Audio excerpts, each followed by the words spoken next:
siles ya ita to malava te to tas nei tene vi ia le ri fa ftai I along fa na ul to uno sai ma to ang lei mo stai I tina wa fai langi folo a le o ti servo to on man via la fai le tua mo to pa tai lava mo lava no so I fu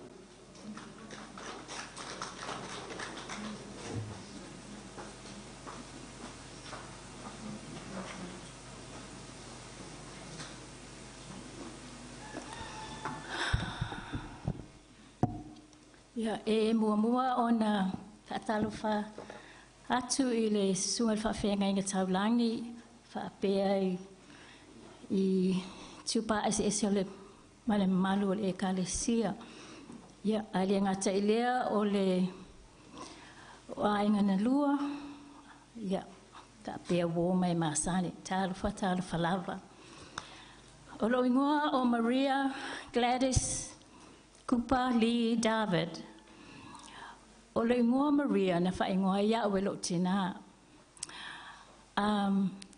By the way, ma tina le ia Toilalo, ele o sa birth mother o le tina whai whaatasi. Ai ia lo tina na whanau mai ia. Ia. So Maria na whaingoa o lo tina. O le ngoa Gladys, o le ngoa na whaingoa ia o lo tama. Sa tupu ai la au te le loa po le ale winga na la ia na whaingoa o Gladys. Sa ofesili la isi o uso matutua I o Ramona. Fatu la mena whaingoa ia o Gladys e papa. Oh, because he was glad to have you. Oh, thank you. Well, obviously, Gladys. So, yeah. O on tausia o grandparents, o la o on whaiwhi au mai mārua, o fo ino whanau I mārua. I lo tupu ai. E alatua dad au mai mārua, yasto nai malava. E alatua lana taxi uli, o ka le tumo le taxi I o uso mautangane, ilan whanau. Ia, na watule o walo te whao I mama Toilalo, ma le to tele o na I o uso o siblings. Ele misi se aso to anai, e lato alto ina au mai au. Hapea, ese le loto alofa tele o tinale a Toilalo ia. Hapea au ane pe ita ia, pe ingi au, pe fasiau. Ai, te latu mo ofu ta alo, both t-shirt and shorts, au te sauma nei o se ofu na sui e tinale a Toilalo te toi fo I mārua wa au le lea ma nei o lo ofu. Ia, no whanau leo ma fau. Nei wa o matua, ai le whai tua lua. Po le ale ala wala ina ala tu papai a mai au yasto na I malava. Ia, whaalongo ale ma fau. Hapea, o le alofa tele o loktamaya te au. So I'm really grateful that my dad really loves me because o lana ngaluenga le na whai yasto na I o le mana o e whaafeal whani ia au mana iau siblings o uso mo tuangane. Ia o te le loa po le e asana tala na whai a mama Toilalo. But anyway, o a autu sa o lona 5 o uso. Pe o le uso le iahana, matitupulanga le lava mahana. I think o te matua I masina asas, ia te matua pen masina e tolu. Papea, na ia au le hana. Na I whainga al toi ina. Le si mea mali. Sau leo lo tina I nei New Zealand. O le tu tau tonu atua, mea mo na tupu. Sau leo lo tina I nei New Zealand. Ma lo le iloa. O toi mai. E lo brother. Vai o le pai o mata pe o mata falling o dad. Singer. Ia. Ale mea foi mali ai. E le si brother tu sol tama Toilalo. Brother a tato via. E te pulanga le leia malo brother ingo ya John. Fa peo o to ina le fa sina ula vale ya. Ya o na asu le tele titi tele lo po ana mea ai pe tu matua ma fa tu si la lo tau sa fa peo. Oh. But anyway, the most important thing, well, I love for Daddy. Yeah, le wo matua fa pe la me wa laina faimo sawa ile Mrs. Weekend ba vato o matama futa mana ya uso mo tuangani. I to go back your little brother Leo. No, faithful to look to sanga tangalolia la for me la to Johnny, no brother ngo ya Johnny. Tangolio dad to ilan tanga ela to leo mama to ilalo fai tanga me ai pa u ele ata. Tala mai ya lo matua ya malia ya naso. Ia mai le malia ya la ma misa le ngai pa u ele ata o tamai kiki le pepe sainga pe uma o ia. Fa ku po la le aka. Fa mai to ina. Se to mea fo ele ngi mea serious. Le malia ya. La tala la tinale atu elalo o le loto lofa ia ele ngalo ya tia o lona lofa tele tia o le titi ia every now and again be so samo te alu lava asi ala mana tua lava ia lo ingoa ia po a mai lo tina o mai Johnny ia tati fa fetai lava te lofa te lo le netinga to elalo ele te tenga lo ya so se tai me o tsawa ia tausi o ia ai e tanga mono mai se like a jewelry po so na ofu po la se me ava tulan fana o tanga la mono mai ya mai for a gift olia whatever I la Toilalo and Dad, thank you for the work that you've done putting us together with my siblings and brothers o mato mawa ele fal fani esele ma fana mal na ia te ro mato maftanga mana ia uso mana yo tuangane ia ona wa vela fala wala vai ile mai Molimoli ai manuia lava tatu tau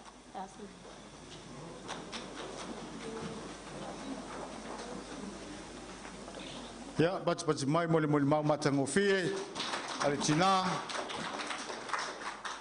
le tulanga foi wo tulai tuai le nei tula ono le wo man tuai le Molimoli le sama tata no foi martina I vai tai mi mo tola I lang olo langa I ngo olo ngi pauka o fanga I ko kua I so olo I pauka ka va vaela o lo makua mar ko inga o ole a finalon tonu to ina lo tina ya ke o va vai se ia ma o ma le sia vanga ia o fanga fai ma ko mo fanga ko inga e lom domingo o vai ia ma kingo ko inga ia ma fela o foi u chuchino to ina voile alo longi o le e foi ai ku kingo ko inga le fangi ma ko fela wa ia e malo faftai ai o so atu le nei tu la no le o le ma maftanga maltina e le o lo mo ni bagule o to te polo le la kwa ka ko mo ni bag ono o man tu le tala le voltinalia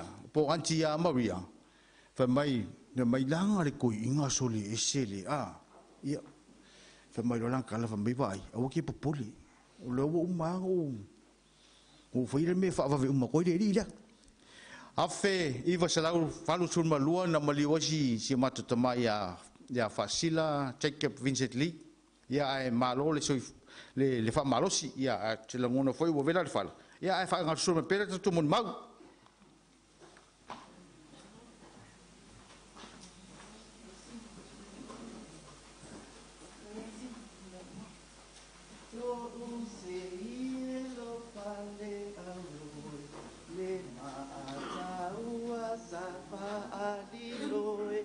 Ole upu atonu ilo ulotoi ole wo moni ele ngalo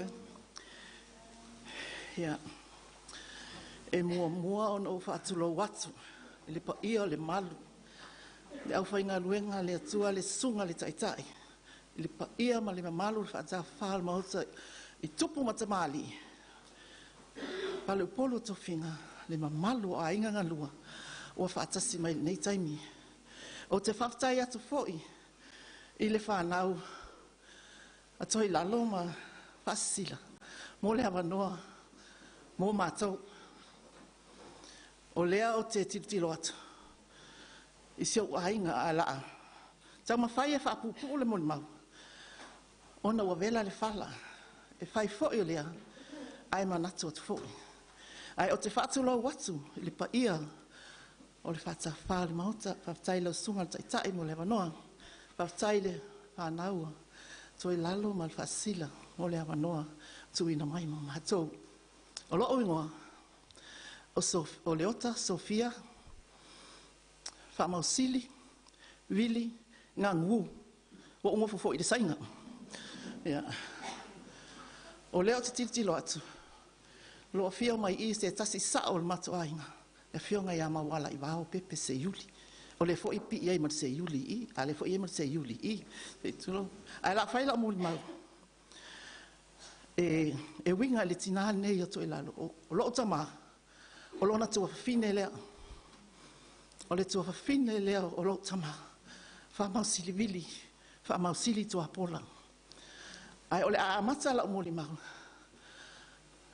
I le sofa whamausili o lo whamau. Whai ua loma tua lea pe o na ta ua se tasi o le whanau. O ula ma whalfitu. To o walu la whanau. Ai to o tonu le whanau. E to o tasi lava le fine o whamausili tua pola. Na o ula lava. E lei se uso, e lei se tuangane. A o un whanau mai le whanau a ula ma whalefitu. E to a tolu na ave ese le tamā o le tina o Toilalo. E whai mana whanau.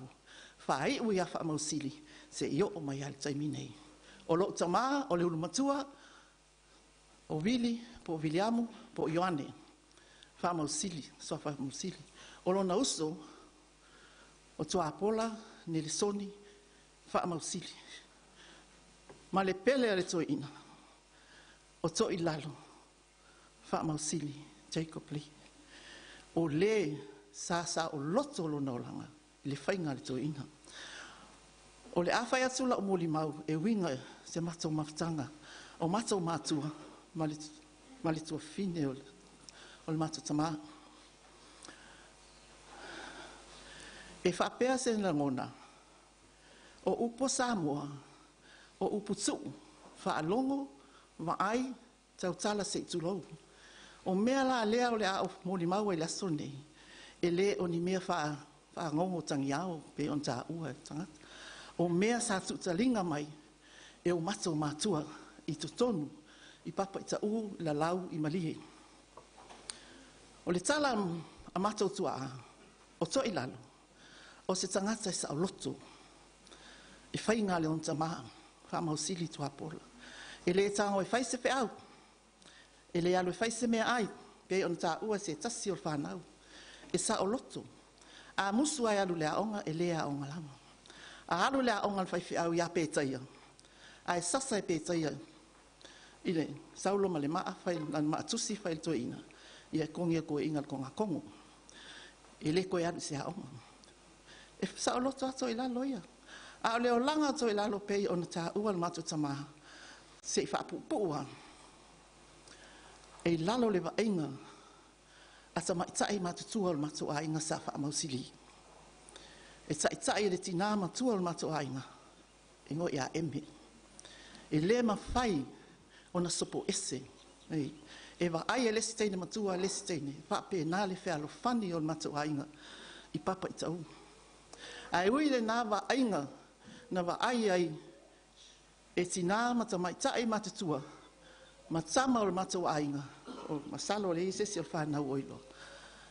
E le isao ai a Toilalo. Ina ua whetaui. Malana mana mea. O Vincent, Jacob Lee. O le tala lea. Whamatala o matou. Ansis matutua. Teine matutua le matou ainga. O le whamatala. Le na whetaui ai a Toilalo ma lana mana mea. E woia fasila. O asialo na ingoa iloa il matou ainga. Ma papali I futu. E no foi tu fui opa, e no foi fale ula. O le to'olua la lea, e watu I malie, e le iloa le matoaiga, o mai Toilalo, ma se tasi tamaitai o le matoaiga. O teina le matoaiga, o te le pelo. E au le lei. Fonga umi, e ulule le ulu o Toilalo. Ai ena le ulu o lona tāsengi, e ngoi a langi. E ngoi a langi le apai, wha amau sili tilali. Na whetau I lea, o ia I luma o le whale o Leo Brown i mea, o ia le whale sama a mona I wailoa. O I nai whetau beto I lalo malangi malito o lua lea. Ai na ofo atasi ato o lua lea na iloha. Ia o le, me na whetau beto I lalo ma. Ne, whapupu o ala mo le mau ta alo whae. Ta alo whae. I le holanga na mata uola na ola ai. Le tala ti o tamaa. E sa o loto. A o ia lava sa tausia le ainga. O lana whanau. E Molimau lana whanau. I le alofa o le alotua ngane o le latutina. Ia lato. Ai ua o mai le taimi. Le tau mawhai e whapupula o Molimau. Pe ona tā ua Marina. Le whaipoiponga a asi. Ma se tasi o tamaitai. Na iloa e le mato e lo tamaa. Na whape atu I lona te ngoi angaluenga. Alu le waa I sawai. Nana e ratua a mai Toilalo. Nana e ratua a mai Toilalo. Ma le tala lo tamaa. E sa sisi o tau. Na tango pe fasi. I le tōlua o whiwhilia Toilalo.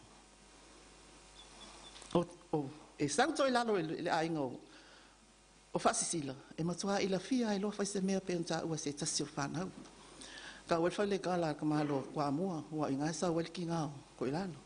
E no ken. Ma kua le iloha whaise whi au. Ai o le mahalosi o le alofa o asi. E a Toilalo. Ma lona ainga. Na whaasino sino le muai. I a te ia. Le whainga o le whatu a inga. Ta whaapea le tala lo tamaa. Talo whae se o tofine. Po whape whea na whai leo langa. A wae le iloa whaise whea. E o la wai lona ofu. E tā e sea. Sa. E whainga tā le mawhtanga. Ai ui lea. E whea lo whani a la tau. O Toilalo. La se e se lau. O se tangata lo tua lofa. O se tangata whai a inga. O se tangata whai tuangani. O se tangata whai uso. Ina ua maliu lon ta maa wha mausuti apola. Me I loa I ona mātua na whanau mai a whalfitu maula. O ina e tupu ai, ua ou matua ai. Le whainga o le whatu ainga. La ua maasi I to tonu o le matua ainga I wailoa. I lesi pito nuu malie a wā o mātou mau te I o le malae. I me ia wha mausili papaitau. E alofa I o nauso. E wha a onga I o nauso la iti. O na tua ngane la iti pe on ta ua le whanau.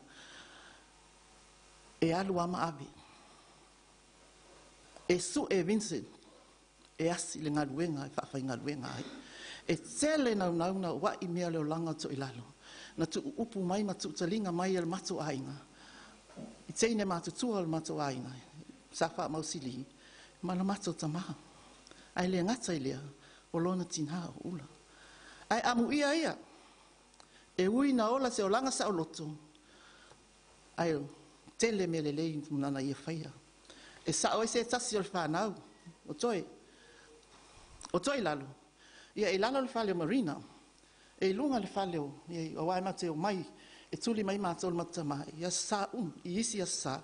E mai se e tausi ai le whanau. A whapea ta mea ia toi lalo. O matua i o fefe lava le. I le lo matua. Awa o uso Motootua ngane. E le so mai I Papauta. Na o au lava I mawhaina o sau Papauta. Ma si o uso lea o pati sepa. Sa vai tama Toilalo masi. Sa vai tama ai o matua. O le si o uso lea mai. Ma te o mai lai I. A whapea whale tanga mea Toilalo. O lai uusa sa mea. Ia na e so ese lea. Na o so ese lea. E sa oi toi. Awa a se lau tango. E ka walsa ska mea lo. Kulilima po lo ya oi. Ia e whiwalo kama. Oi ave le umu le uka ya. Ia asi ma ko ilalo. E kile anga ka fefe. I le sawa. ai ka ki saua. A kua o le saua, o mangu ia il whangau. Ele naka il whangau, a o longa a inga i malie. Ke moli mau aku mali, a maungi. Mea le leisa, whai a ngeki ngā malonga ali. Ngā mawhai ngā whai, o ngā le maa losi o le alofa, o asi i ako i lalo. Ai huilea, ia e pule a lea tua, i me ia haitaini. Ia o alava fo i lea moli mau. O lo sila fia e lea tua mea uma, o na ua vela le fala. E whai fo i o lea, ai awa atu fo i. O sia o moli mau pu lea, sia o matu tina. O se tina anga lofa, whai a inga le lei. E lofa i o na usto mo na tua ngane, mo na tua whawhine. O lo sila fia uma lava i le mato a inga. E alu lava ai no fasi o tamaha i le mato a inga i papa i tau tua le a inga. Au lea la, tau ina whaamanuia lea tua, i le malanga le tina. Tele le fia tau tala, e tele fo i lea lofa. Ona, ua vela le fala. E le awa ma le whaalo alo i whapea atu ai. Ai o te wala au asu, i le ainga sa whaamausili, po iai nisi ngā pele ai, e o mai, se i kau mawhai ako se a kako pese, ma se pese, kau ke whaamaha vai ai ma le tina i ato i lalo. Ainga sa whaamausili, mai papa i tau i malia e, a whiwhi o mai. A whai lawa i pa ulua le pese, e whai e le ko uso lea, ka ia le kako mori mau. Ia, a whiwhi o mai, a whiwhi o mai. Kala a o mai, a uai kou ke, koe pāwa lea le mea mo koe lalo. O ngā ua vela le whala. E le koe au maua le aso ngei. O le aso ngei. Ka ko ke whako whaai le lalo langi ngei. Ai tu mau i o tatou whatu. Le tangata hanga alofa mali lei. O le ausul makau pese. Ia, folofolo mai. Alo ngā folofolo whaua mai se tulau. Ai se ia fo. Se fai le pese makau pese lea. A le o mai malia i Papauta. Ia, e o mai a malia, mai malia i Papauta. Lea la ko whaafonga mai ai. Ha mawala i wao ma le masu, ma wha mausili, se yuli, whapea foi le foi ali. O se pese atu mapai loa, au i matangi walau i loa, ma o e fitu o le maota o mari e toa. La au li e mafuatino nai au lupe, lo fa leleane i le vani moni. Le tai su ma sinawa o so i le tai su ai la foia o tai fanu nai au lupe o lo fale le tu le ma sinawa so i le tai su ai ngai maui matangi sanga e ane fai lau masani awa e te pitia ai ta alo pa ta sala ia hai mo o ngai ia masio mako kina e ka o koe me ma pe o mai ai a fai ko ia o sama ia sama lo pa ta ai la usu mako pe mako pa ko pa ko sio mako kina o le sele mo mo e ka o ko ai ko pa ia ma lo ko ma le me sa o lo ma ko ale ale pe sele le a mako fa ko fa le ngai la lo ai te ma e le lo mal ba ngale pa o ma ko pes e lo next mo wa o nga ya wetsa solomona ai na seka nga fo ya o sala po kulasi me ka musika ya alang wale le ke le lo le nga ku ya ya ya ma na pa Molimoli ale le capiano fa Molimoli te fai na e o mi fu asina boca si la vez a la primera le fa Molimoli ya ka Molimoli e poi ma ko leo bo le ke o maya ke ni Molimoli avo ko sa le fa ka Moli me so yo le la ka le le so ya ke ni Molimoli le la wa le ma na ya le la ni fa Molimoli Manaya, manaya, lelani, eleto alo betina. Manaya, manaya, lelani,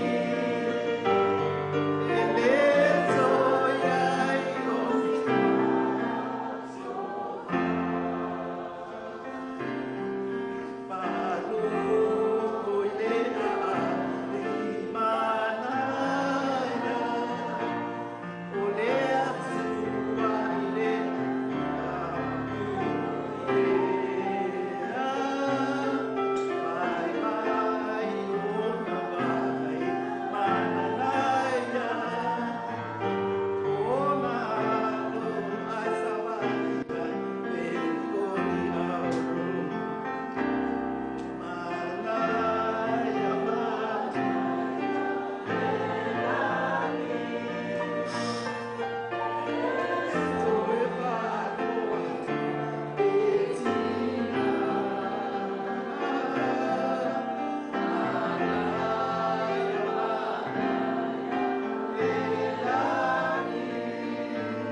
How sweet, the heaven, your grace how sweet, the heaven, there will be no tears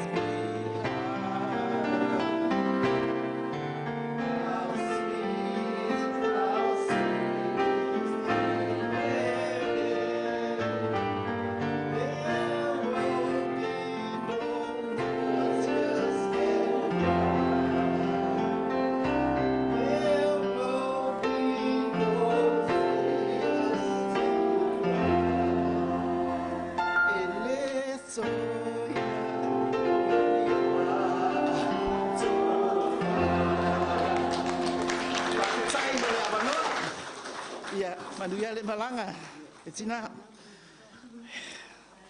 A so en successi o local ko au fai pes ia au mai.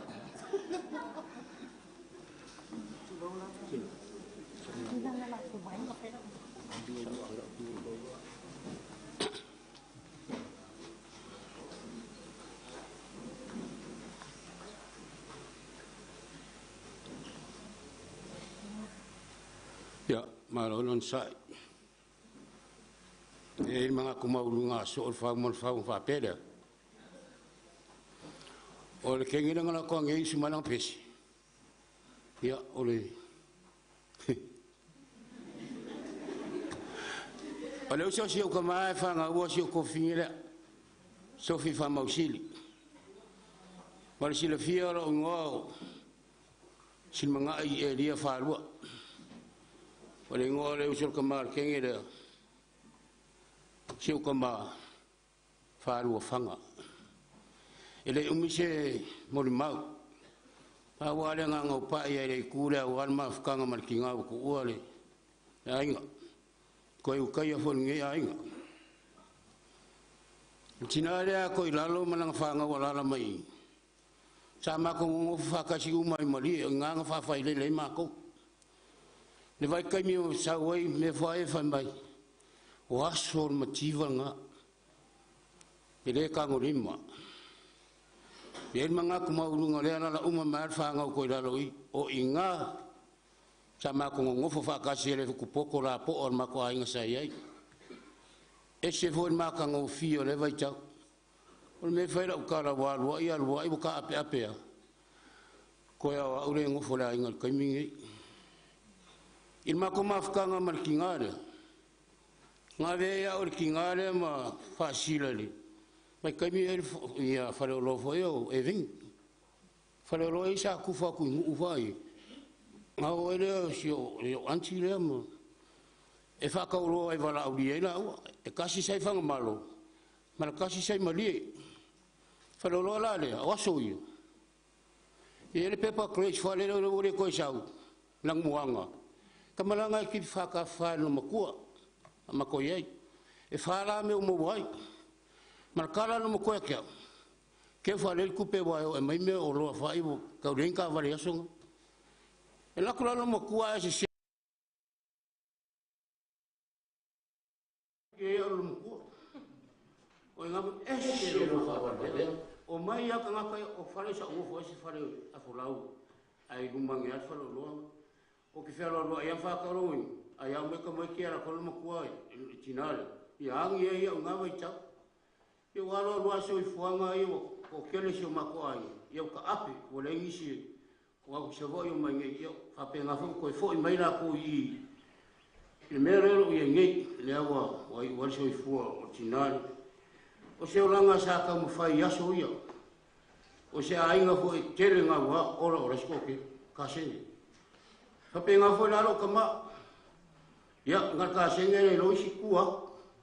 Ro ka maa fo e o whangaunga mako, se fururua fo, nea kupuanga mako. Ia rei rofo iau ia kua ko ngā mea ko ingara ko i ngā wai kau. Wao, sāru whangarunga apenga, ala nge fiafi mare, ke uminga o samkara. Aole, ka ngāre, o se ki ngā sāwhawhai, lele, lei mako uma, whangau auso, whangau kua whinge, lema whainga misi sang kau singa mako. Se io al kaimi, wao ese ai ma owa, maua whare ia mo, ngofo e atna kaima. Ma kausi ainga ole nganga no mukura e lofa so ngaka e dei ro no mukura ik power kala no mukura nga fai mako ai ai ko anga ke peru e ko anga kala mo ngier kala alo e fafo sa ngi mako aku i vai kami o maros o kala nga o ai no mukura fo le ko rua io ai ko anga upo ke peru e umiro wora. Ia wa var su fa ka sang lo ko ro ka wa laure ku o ka ila nga winga e se nga wa kai la nga winga a pe pero ngela ko ru le rope umal ki ngale ai fa solo ngelo ko ru me la fia ma fa ko ko nge fa manguia le ku malanga ka kinga mo so ngo fa mau la nga le ke ngo fo ya inga ko le o le ko kele la u fia mo mau ya wa la so ka kinga fa manguia le ku ka ko konga fa manguia le ku sunga te cha ye pere le anga le tua fa fo lo so i fu man ma se wanga luenga o to fie le tua so i fu mo i manu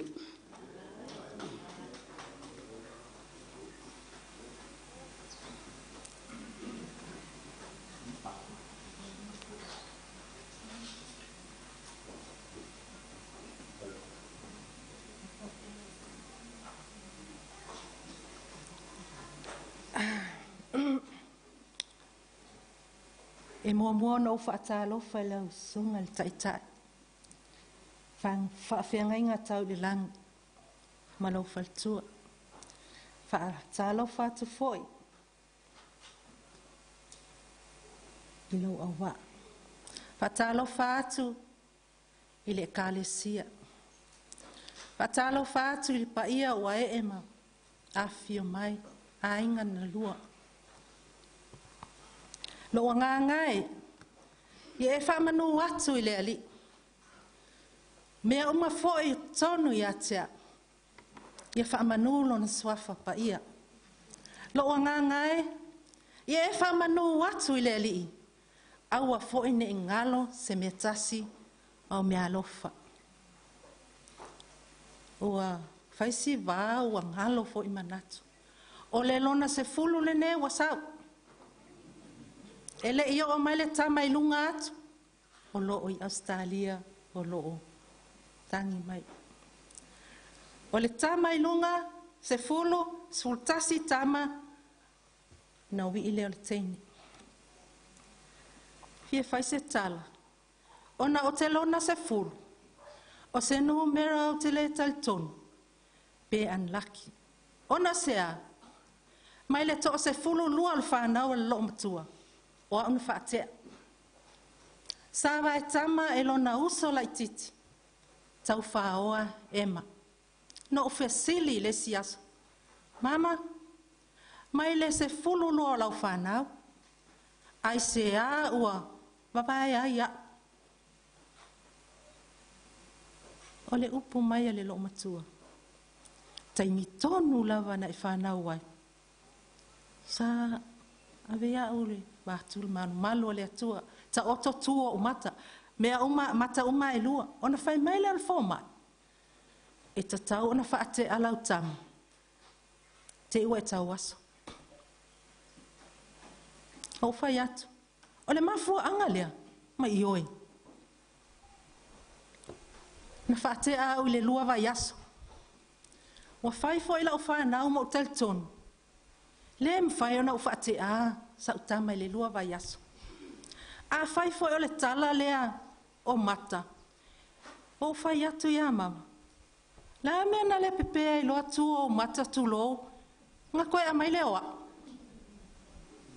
Whai mai le tala mama. Le mo le mau o uso matua i le tamau a inga na iai sa wai.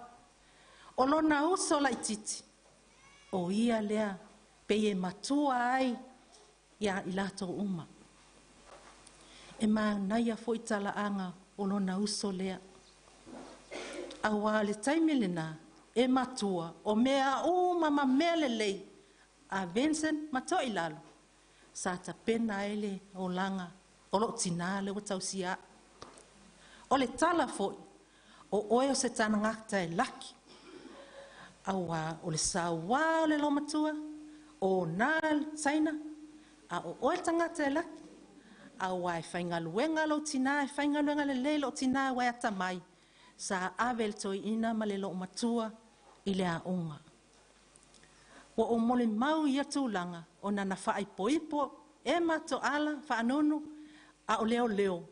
No uwa ai i le ata. Lua tausanga o iai. O le matua o lo tūla. Pe po lava pea. I le toa iese family service al lo matua tae au po le vai aso. O no sai mai. Ua tango atu lo na lima i le kisuru. Ua pai atu foi i le meleke. Ua tango lo na lima i le kisuru. Ua pai atu foi i le meleke. Lona winga e lua mea whainga luenga. O le mea e fili aile. E fili aile. Le ie. Masu i aile ie. A o le silima. E whaasolo ai. Whai mai o le ngaluenga e tauna whai en tina to alua pe to tolu pe to tele ese a. E whainga tā. E whainga tā e whai o le tau o le pito lai. So i ai. O fili mai. A o le silima e whaasolo ai le ie. Whaasolo. Whapena ala o mole mau lo mtua lea. E whapena ala o mole mau. O te whawhetai lea tua. Whato a maua le maa mawhtanga. Male tina. Ina ua. Po matua wa. Maliu lo to olua. Sa mau le ngaluenga. O awa noa le lei. La fo i mai. E tau sile lo matua. Taimi e fufulu ai. Vatu malu mawhata ele. E lona lima ua pio. O te mole mau i le nei au fia. O na tango leo na lima le kisuru. O lima ua maa o si o sia. O lima ua leanga whaia.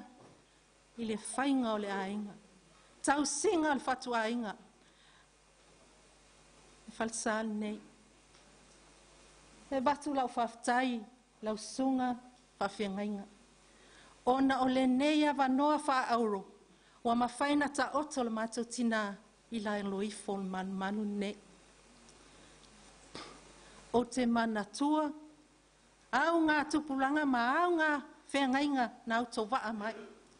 O mata whale ia na a mata ilinga luenga nei. O whaafia. O isu. O Toilalo. O peka. O nātia. E iai mana isi tina. Ua saule ave ai. Whaatu le kale sia ilo i mata a paula. O nei tele na le iai le a onga. O mata whale a mata ia. O nā alu le sa ilinga se le ni i tutuila. Nā alu Toilalo ma ave ai si tua fine o se uto o lua peye saa. E ave whaafia ia tele ni se le ni a wale whawinga lo whatsane. Mo le mau mai le kalesia. Na a mata si a ofso soani o whailo. mai taunga na sa o le au so soan taunga manono o le whenga inga ino ia mafi o lo ap o le whenga inga ia teptas tula i mai loa sunga le whenga inga ia le tupu mal faltua ngaluenga e watu lava la ufaftai o na ua tafal fina ngalo e mai to ila le ta oto nei mal a ua vase unga na matou ta api matou wo ma fe avea i e silo mtua a le loto lo mtua lea o le ngaluenga le atua e asia atu al faifi au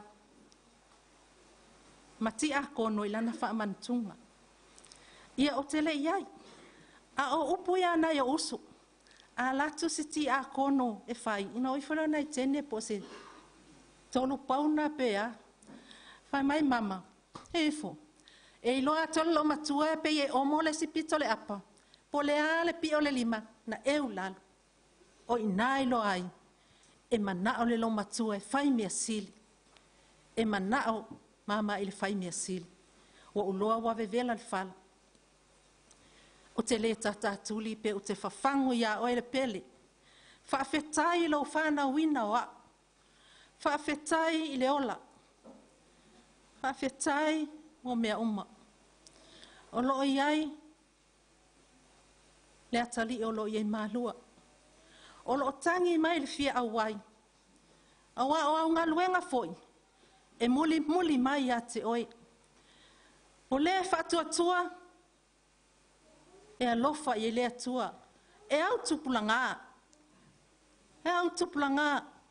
e le oni matou ngaluenga o matou popoto mata mai matou manuia ai o fua o ngaluenga whaau ia matou whanau le mwhaena o mai le au tae au su engai malua o lo moli mai alofa anga ia oile tina pele sina na tala lava fia moli mau ai te sasalato e o mai le au whaifi au taimi o lene matou taavale e mai lavai i o lana tala ia te au mam e le ngalo o e langa o lau sasa na ufia i fai tautus pa ia wa ufia wa umatua le wa tau lau o lo mana ia lofa mai le atua au ane ia te i tatou a ia fo ia tulevi inga ia te ia le au noa i le swafa Yesu Keriso amen.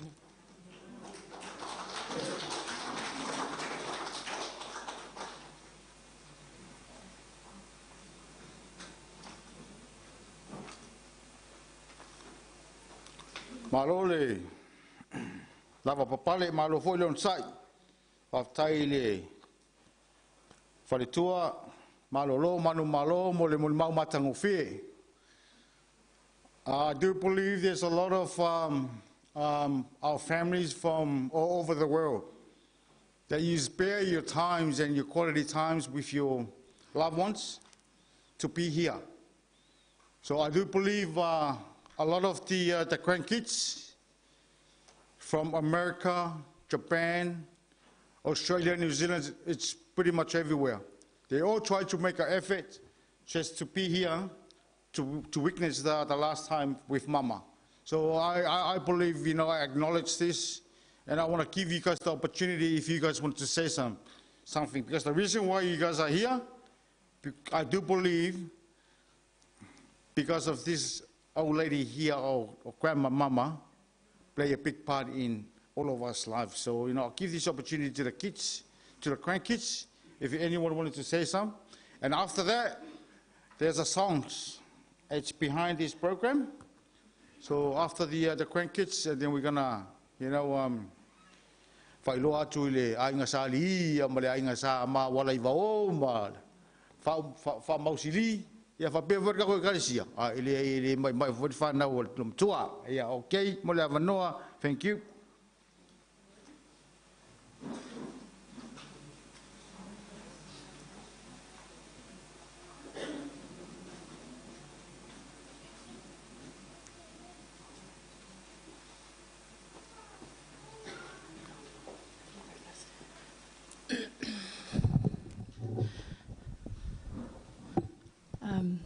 Talo falava lo ingoa o Georgina Lee Bosingano.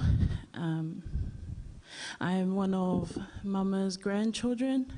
I am the daughter of Silimanai George Lee, one of her sons. Ele umi se Molimoli, nau se tala pu'ua ile mafutanga mawhanawhana masia o tina peleina o Toilalo or Mama. Mama, the rock of our Lee family, she was a fighter. She fought to stay with us till her last breath. I've had so many memories with Mama growing up. And the two memories that I'd like to share with you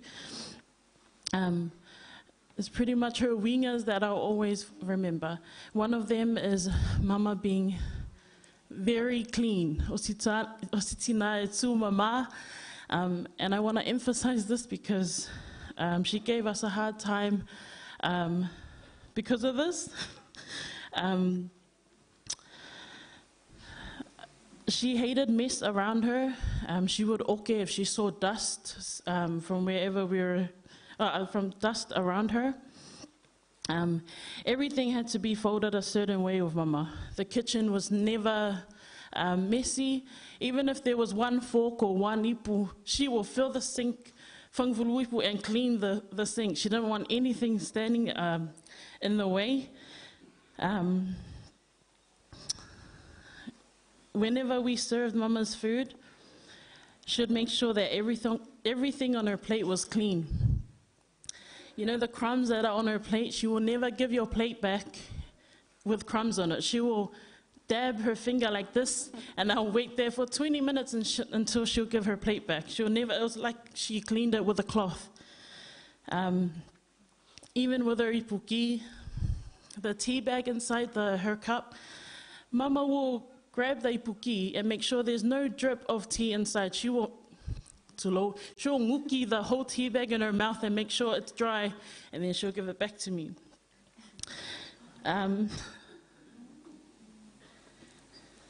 And just one more thing about Mama being clean. There was a time my mom made soup, and when we were living with her, it was chicken soup. And I thought to, you know, add pepper to it. And when I served it to her, I noticed that she was a bit fa'aleaiga, and I didn't understand why. But she thought that the pepper on her chicken was pala that I asked on her thing. And she was like, I will find some out. I was like, oh.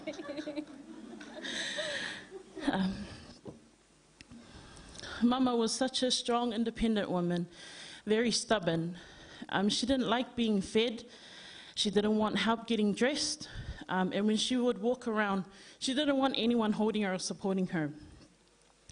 She was very fiapoko, but not because of pride. It was because she never wanted to burden anyone. And as time passed, Mama stayed in Sydney with Auntie Ruta. I'd book my flights now and then for like a month to go see her. I noticed Mama aged and slowed down a lot. And I'll never forget these trips because this is where I learned how to feed Mama. I learned how to bathe Mama. And I learned how to care for Mama. I know Mama would have thought it was a burden to be looked after like that, but little did she know it was a blessing for me to be able to do that for her.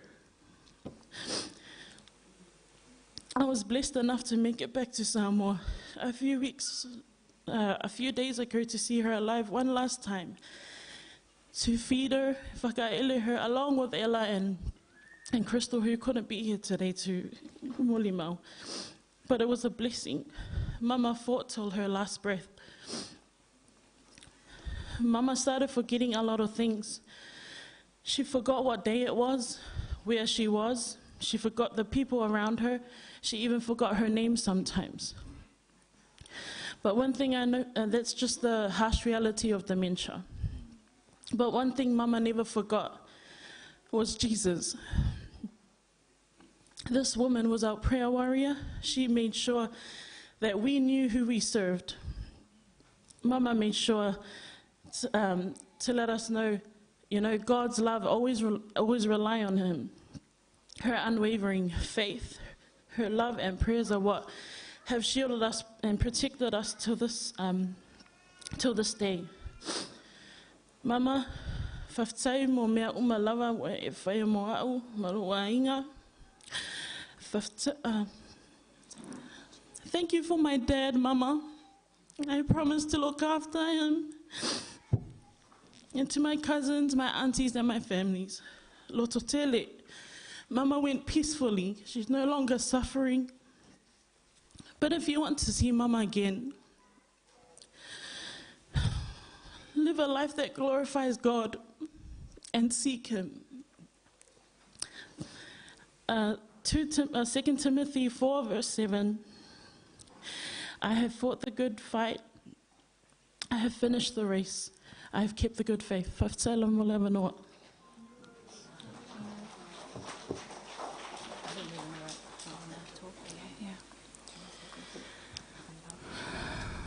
O te whātalo whātu lipa ila mamalu. Ua tātou whātasi lenei aso.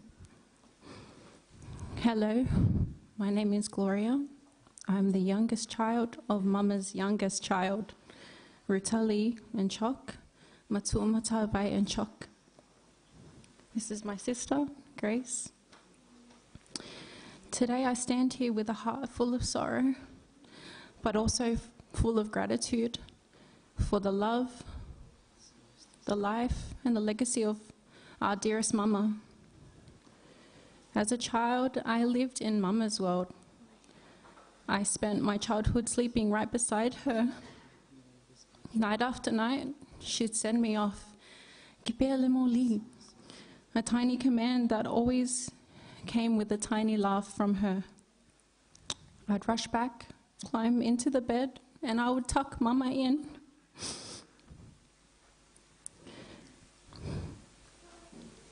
Like she was the child and I was the parent. But in truth, it was always her holding me, not with her arms, not with her stories, her presence and her unwavering love. We'd lay there in the quietness and I'd listen to her voice, telling stories from her youth, sometimes funny, sometimes wise, but always full of her beautiful spirit. I never imagined that years later, as dementia slowly took Mama and took pieces of her memory, that tiny bedroom ritual that we had would be the one that she clung to with all her might. In the fog of forgetfulness, she would look around and always ask for that little girl who slept beside her.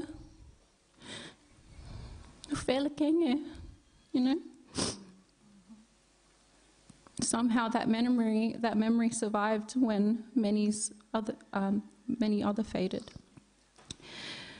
As I grew older, life got busier, but my duty remained the same.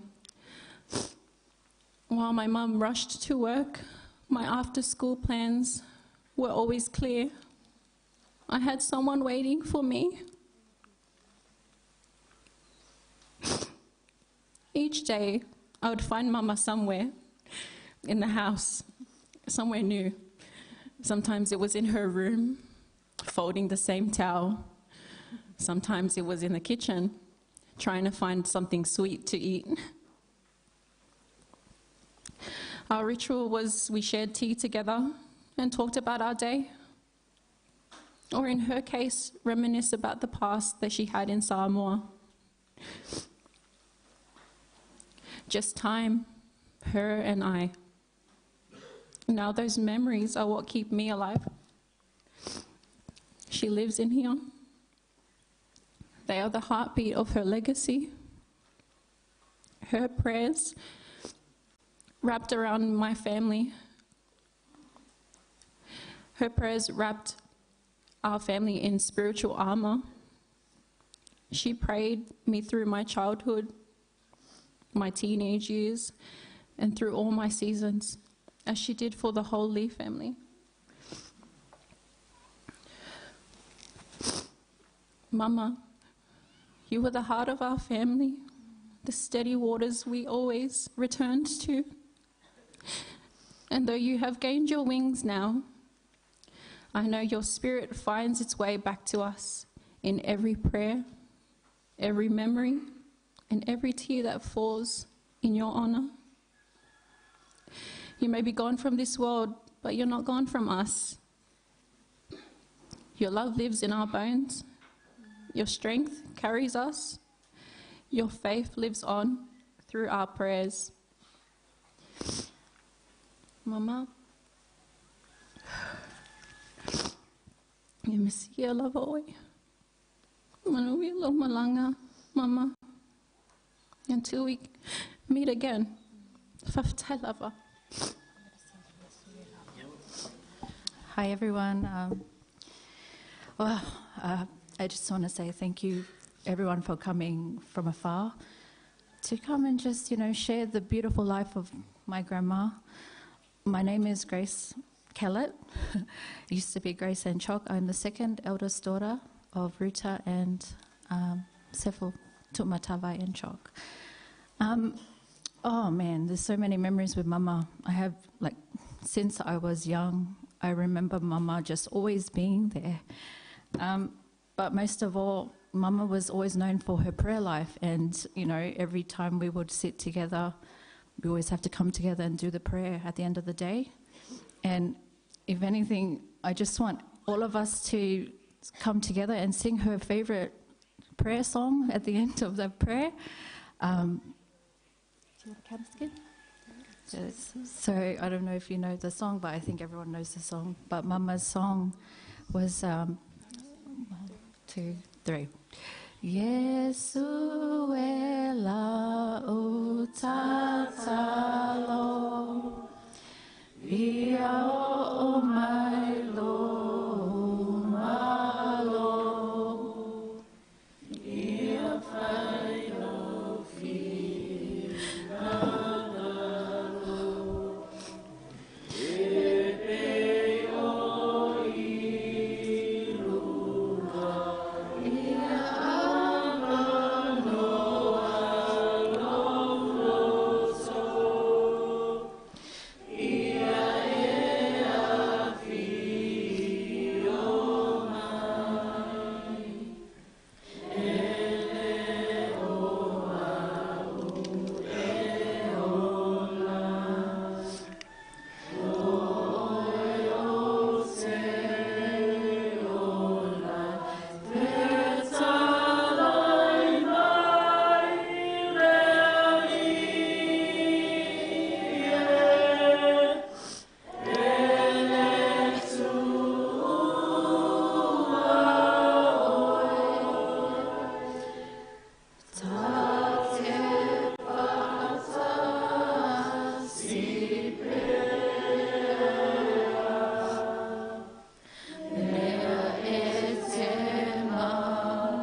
Ele leile atua. Ele leile atua. Ele suafa manu malo lo tatu wali I faula o Yesu Keriso. O te ofa lo fatu, ma fata lo fatu, le tsunga le taita e lo Sauniga ma lou faletua.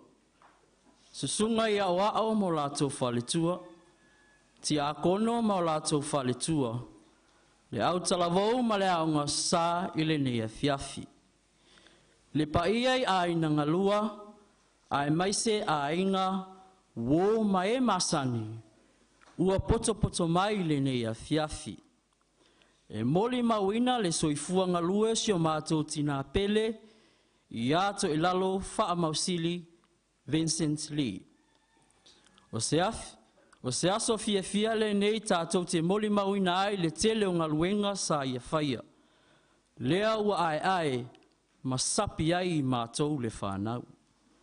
O se aso mātou te langona ai le whaanoa noa, ona o le amisia o e mama I o winga, ma o fōlinga, a o tātou militino, ma mafuta whaatasi I le nei soifuanga. O oeo se tina I whinau I mea lelei. E te le whaalongolongo tina. E te le manao I se mea e whaale tonu. Pe tau le anga ina I to tonu o lo tātou ainga. A mo ia I mātou le whanau, ona o oe tina. E mou lau tino I le vaai, ai ola pea o ngā luenga sa e whaia. E fia whai sa o Molimoli I le taimi puu sa o tausi ai ia te oe mama, ia au kuso o le tausanga na te anei, o ina sa o tausi ai le tina ia Toilalo. Se ia o I le taimi na wala au ai le ali I lona soifua. Ua o misia oe I lau mea tausami taia umalava. A o sina susu, a o sina vai, se ia utoi whaainu ia te oe. Ta alofa, si au pese, si au leo malu, ta fia whaalongo. Le tele o taimi, se ia o whaafia I o luma, ma usu ina se pese lotu. Ai le itu ina oi lungo lo nufoa se itu lou. Si au ata, tau whaasee, ai umane, ua e futia la uawa se itu lou. Lau whaitala maalie ta alofa ua leto e langona. Whaafetai mama mo mea umalawa, manuia lau malanga I le nuu e ngalo aiti ngā. Mapuatu ia ao lo tātou wali I whaola, whaatasi malo matai, se ia o I le aso ngā taanga. O te alofa tele mo oe le tina peleina. E fia whaewina la umulimau I se pese. Le au fia o poto o le tinae, fia le nei tinae, e langi ina vi inga o le ali. E o te o aso umalava o te fia ta pese o lotu e. Ma te pese I ma le tina a o. I aso umalava a o mato mafuta I pauta se o le taimi ina o a mae alo na soifua. Ia, e le to e te resa matalanga wha Molimoli.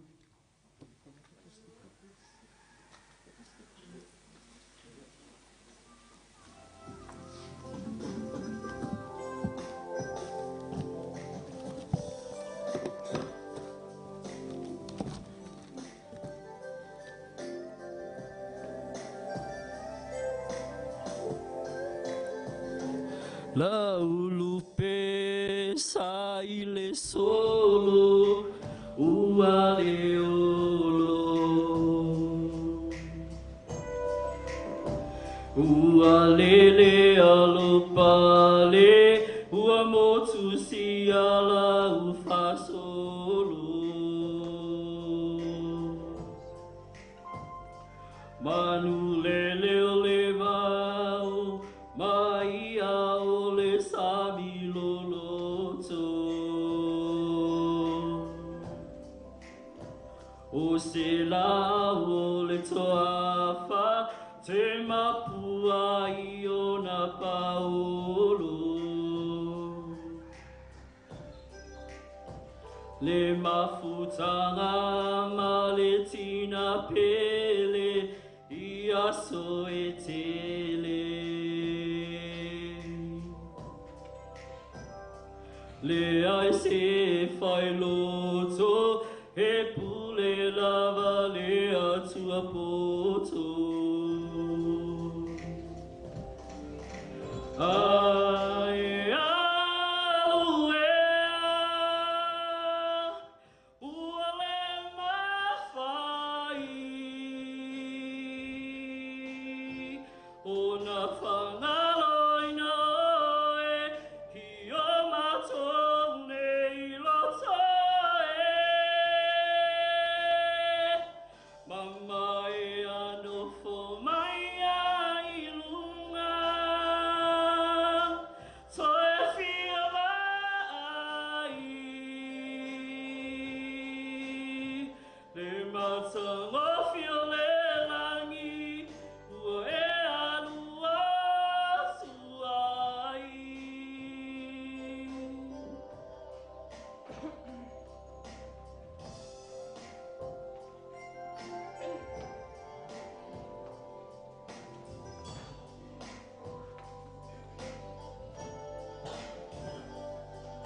Potspotso so fe sugriso mene.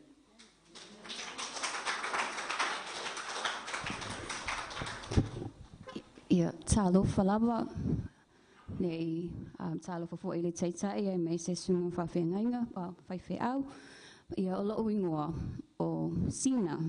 A lot of first name was Sina, but everybody, my whole family, they all know me by Charity. But a lot of first name was Sina. O le ingoa ia Sina le fai fe au. O au foi e fai fe au. Longa winga o ke so o ma e le tangata lea o te ingoa ai. Amen. Ia o se molimau pupu. O lo utama o te le luope longo fia. I le whangaunga. O lo tama o lana ingoa o whaasafua li Musa. O te le loa labo whea o te ine ia o e sau mai ai le tama lea. O lo tangi mai ala aluwhaanga ma mole tina. Ina ua mato i loa e ese le tama o lo tama. O lo tina. Ese le tama o lo tama. O lo tama. E ese lona tama. E ese voi lona tina. O lo tama. E toa tasi lava ia. But he's so blessed to have many sisters, many sisters, siblings from Toilalo ia Malesiku. O kile ka ua. But ina uha matala mai lo tama winga o nei tina. Pa mai atu ua le aunga. E alu o ia i le fali o luna tama. E ka penga uma e Toilalo mea ai. E alu molo tama I Awhenga. My dad is from Awhenga, and I know my uncle here, he's from Awhenga. I don't know pe ainga, but e sau mai Awhenga. E ka penga uma mea ai, mea uma lava. Ko kongo kanga pepa, alu molo tama I Awhenga. That's how I know o se tinai alofa. Molimau uma lava, wha maoni lava, molimau uma o se tinai alofa. Ia wa ina wa toi foi mai lota mama mi dia mama. Pa mai o ko se la poa. O ko se la poa le ngai kama. Ia wala ia mama lo fanga le nei kama wala poa le nei tama. Amen. E la poa toi au le lei. Amen. Ia oni alo faanga ia mo e mama fa tai lava. I lo talia ina o siok tama. I te tonu o le ainga e te le iwa ai CC2, e te le iwa ai i le matanga, pa ina e alofa fa maoni e siok tama. Amen. E moni ai e tele lava i winga o le taso papa. Pa o le nei tina, sa wha maoni lava ia, tau silele ia papa, ma ia nofo pea, ele I whai sesi nga soa pe ngā alu, you know, ia kaui masui e le ngeko inga. Ai sa wha maoni pea mama, nofo pea ina ua maliu papa, sa ia tau si pea ia papa. Ia mama, ia lo Molimoli mai alo whaanga o siau tama, whaasafua, mo oi, manuia lo malanga, ia tawhele wa ile langi, amen. Lea o lo ta pena o mai le au kerisiano, e tatu te fia ai, amen.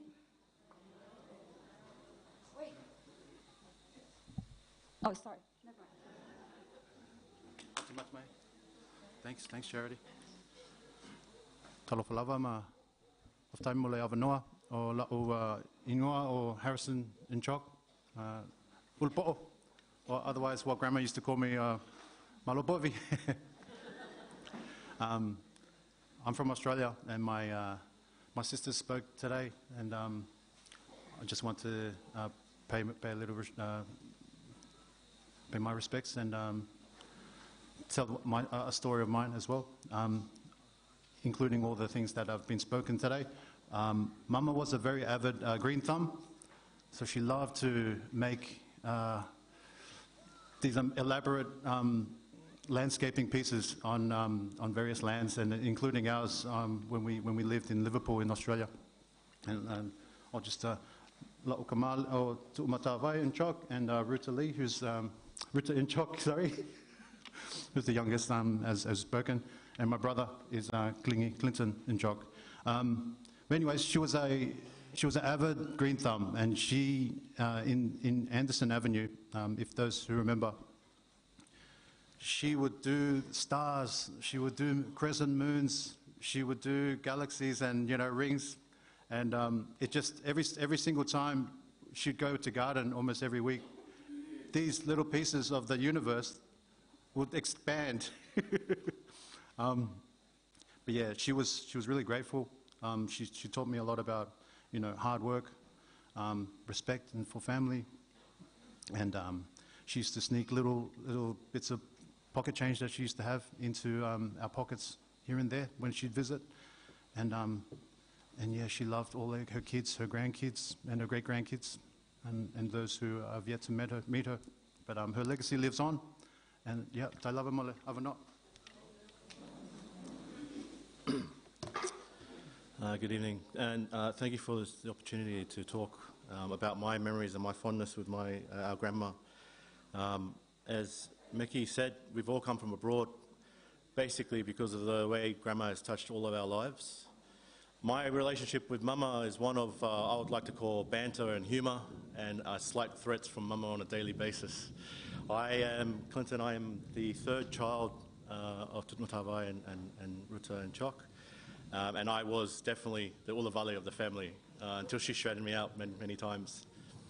My fondest memories of Mama consist of two real core ones, and the first one would be one that my family retells all the time.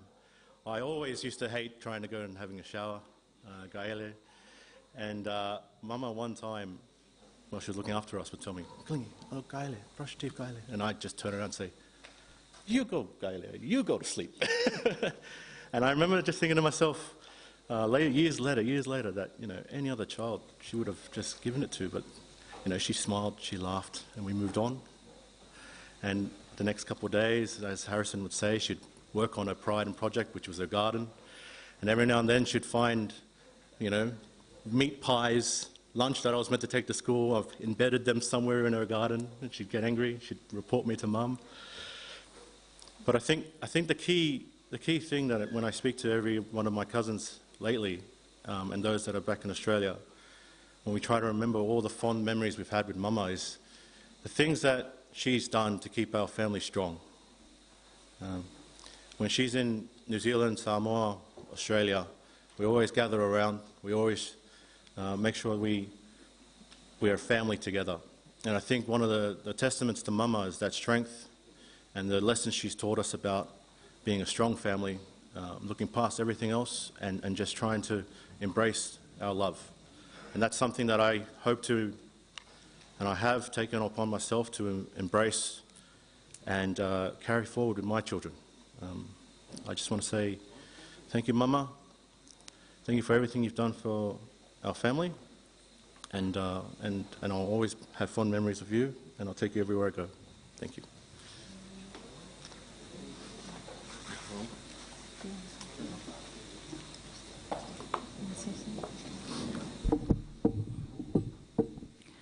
God is good all the time.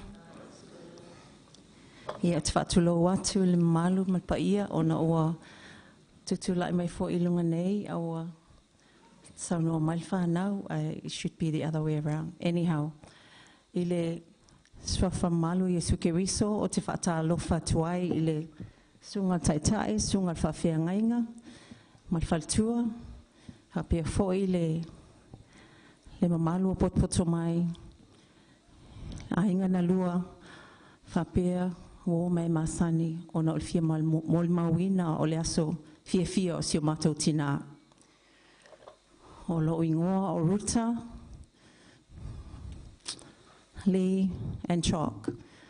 O aule nei o le numera sfulma lua o matua au matua. Se fulu teine ai sfulua tama ai le whainga o atua o matou e tu sfulu ma le valu. Ia, o aulale nei o le wii o matou ainga, matou whanau ngā papa mama. Ia, ua le vela fo il fala ai pangalea o te tulou le malmalusa le li. O a o le siusi o le lauia. Ia, ua molimauina fo il mamalu malpaia o le awhia. Ia mea umasa o mana o e whaaleo atu o na o sio matou tina. O le waonge tala foi, ua le aise waonge ngangana. A lau tamwhai atu e watu sina molimau ma sina upu, pupu. A walma mafutanga ma sio tina, sina upu tina e pele e tiao, pele lo wanganga. O ia, o whaipoipo atu ia Sefo tu mtawai na Chalk, ia o sia ma whanau lea, o Harrison Tung and Chalk leo matua, tama ulpo lea, ia ma le tama umi laulawa vale lea o Clinton and Chalk, e lona tolu o ia ai lona lua Grace lea, lona tolu ai Clinton, ia malma pepe lea o Gloria. Ia, o la tala la tamwhai atu e whatuputupe atu ona o vevela whala. O te o tina, lau tutupua e ifo o laititi. La o matea o lau te primary o te aonga i maalifa. Sa o whaalongo o tala. E leo o Motootua te le nā taimi. Lau tutupufu ifo o malamalama i mea o loa whaawasenga o winga o tala. Te tulou malmalu.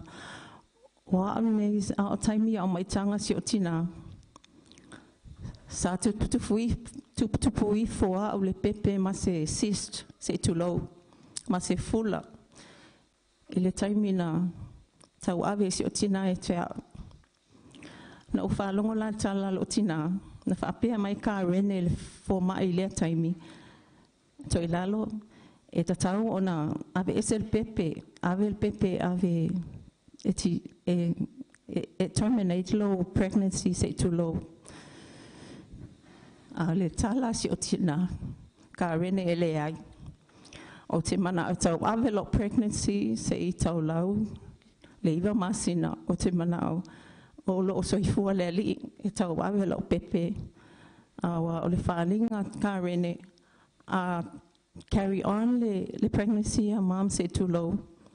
E ele me whale tonu e le soifua se matutina pe whale tonu le pepe say too low.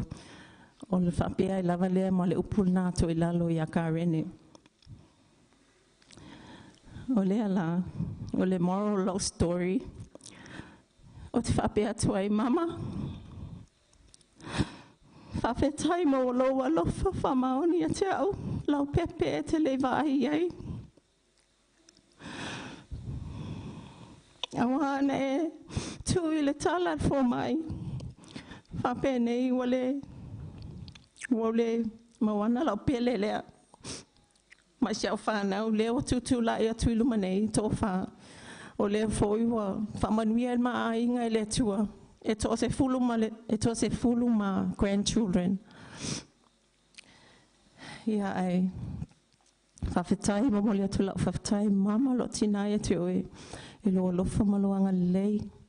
E le silia oe lo manu I lo soifua. Ai silia oe lo loto lofa. E pei ona moli maua I uma le mamalu. O le o wha poto mai nei. O le silo na lua o la moli mau. O mama. O na ua uma foi ona whaleo mai e tatoa fia. O stina fina finau. Na ma fai poipo le tasiva valuono ma tue foi mai nei Samoa ma le pepe. Ma taunu mai pe ona whaleo atu e mamalo le tatoa fia. O mativa lava le ainga o whaingata tue mo se le ni awale sosoani o tina ia o onga nei whanau ia na whai la papa o Vincent Meki mai ma Dennis e le o awai mai.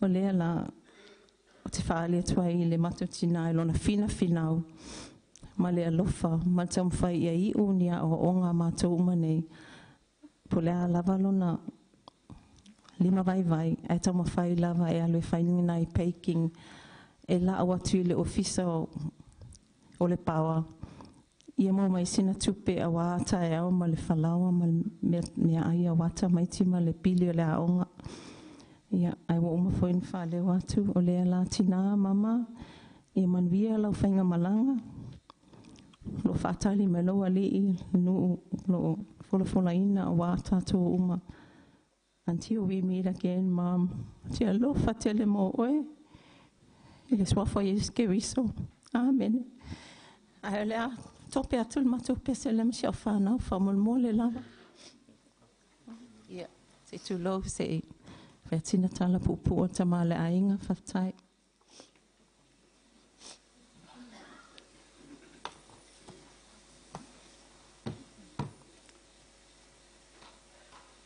E mamalu le taitai o Sauniga.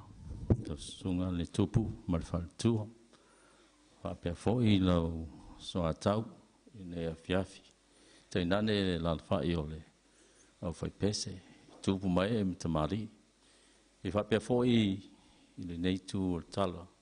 Mali o tatu sanga inga le neitu la. Ia pei ona mai tauina le morimau o le a inga foi. I whanau o lom tua nei. Ai o au. Taru na mana nofo malo a inga. O le nei tina. O le tina alonga lua lea. E iei tina no I fo mai iei ele. Alo tina lea sa mafsanga I ina ua mafuta malewi I al tina. Ia, masalo e tatauna iei se representinga I in-laws. Tatou nei fai mai le ainga. Awale tala moni ia. E mama e al tawa e ona fulu. E alofa le lo matua I lana whanau. O mātou nei o whai awa se tulau. e mua na tilo le lo matua pe pa pe I fa ya valea pe se tangata e lo fa mo I lantama o experiencing a fo ila le tule le lo matua ale mea wo lo e le ngata I le lo fa lo matua ya ruta ya fa pe na fo ya o upu fo I tau talai le lo matua e ese le malolosi mawinga e fasi o I upu a uma fo I le sai ma le lo o le vasa ina halu le potu a tu ia tu la le potu ai fai mai le tali lo matua ia ulu fale mai pe a fai e te au le se me e preikai le ais ia no la tu le fai se matala te ulu fale mai pe a fai e te au leanga ia o te sau ton a pe na winga o nei lo matua wa loa tau sanga o ma fe ma futa ma lo tina o lo tina to ila lo fo o lo tina lo na lua lea o le sona fo I ma le tele o mea na uiloa e ma fua mai lava e ia mama o wa loa ma tau sanga no fai fo I se o tina o tele o tau sanga ia oe na ino lo tina na ui fo mai e ne lele ai fai mai lan tala a vei lea tua fesili lea tua wa o tiu tene o mātou whaatina e o puti uma o tau o a mātou whanau o tātou la nei na whai mai tōna le ainga ia nātou te silfia e le I whai ngō fia le ala ai o le alofa lea e mafu ai na tātou tau penei le alofa la lea o tina lea wa ai mai o mawai ia ia maalo ne to fa wana le penei lo na alofa lea mai le amtanga ia fa penei ma te le wheroa I ma le tina nei ainga a le tua lava e whai a wala lava e sa valia foi a wala I tātou a wa na whai le tua o le winga lau tale nei a whiawhi na maliu lau tina ma to I foi New Zealand se yo I foi a mama no latu le o whai ei mam vai o leo te iloa lo fiaru I Samoa a wai te latu I Samoa e vevela Samoa o le mautio matou e o te pole vai mai le tali lo matua o le mea na o le mea e le ai foi se me te fi ma fau e foi na I tulanga na fa atino le nei alofa e na o le aso fala wasi e si o matua ai tu le van ai o so tu I fafo ia lo tinal nei no sa vali ba ia o fai atu mama se panga oi ai sau la e mai nga fa fede fai mai lan tali e te ai fa fe oi ai fa fe la fa nau fa fe ruta mo return mai lo matua se tala fai atu I se nganga e nganga wai lo ma fa o ina o le ngona na o le lofa le nei tina o mātou fo nei whai mai tonu ainga ia e tofu a mātou ma stories e winga nei lo mtua o wa le pe no whai atu o le lo mtua e lofa ilana whanau e pui fo ilana whanau ai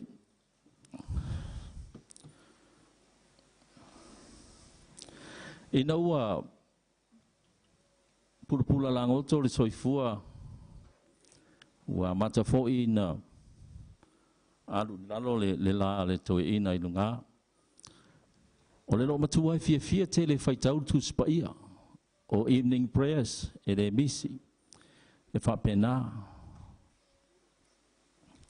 ai wa mata fo ina vai sa mama tu spaia o le wa pipi ma tu spaia ma o mai mata lo matua no lo le wo fa le tonu le paia lo matua na ave le vai fo mai peta yani o fa pena na tupu le langona ia tiau o te soani se o tina na mata ilo lea no tano e faitau le matu spaia e te lea lai tai au asto nai wa fia o asa na tau avea ia leo nei mea mo nei ngā ruenga I le tina na ho mai la vai Samoa ma nei al tu spaia lo tatia e le fale lo mtua o tu spaia tuai te le ai fa Samoa Na fai tau leo o le mātu spaia ma lo matua i le sia uri.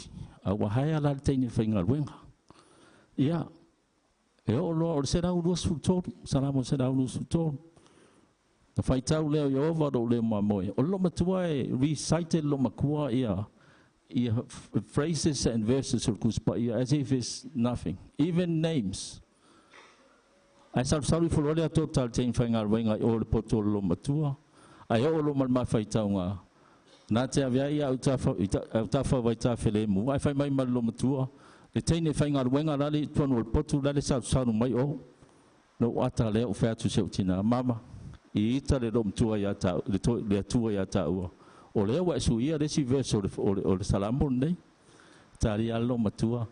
Ia, o nana wha manatu atu. Ine nei le ilo se me o le whare. Ai, le mamaru rao fia le nei tūla. I can go on and on and on. Wa ve vela le fala. Wa loa fo i le nei tūla. O to uru fo i wanga marewa i atu o emo mai wila le tamaloa. Whaftai mo le avanoa tūla snui. Whaftai fo i mo le avanoa i lau sunga le whawhengainga. Ia, ai whasirisiri whaftai tere atu le kāresia. Mo le tau au whai mai nei tūla. Whapea fo i le ainga. Wa e masani whaftai tere mo le avanoa.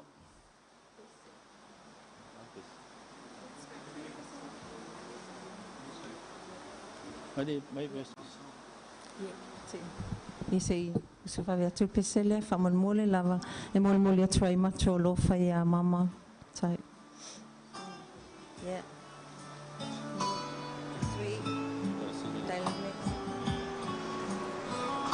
su mai fa Molimoli per la fia lyrics ol pes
tere maru la fia.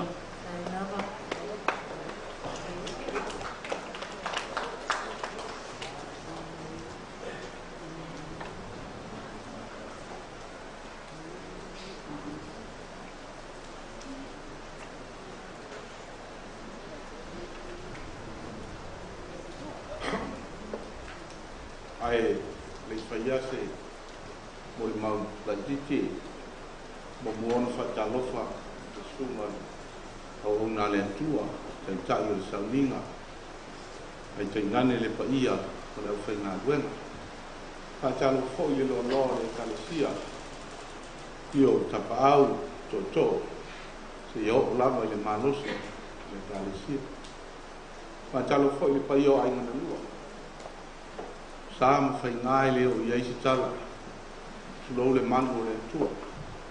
Ia ai fo ia fesili sesi. O ele nei palangi o tua tulu manei. Ia ia le tua.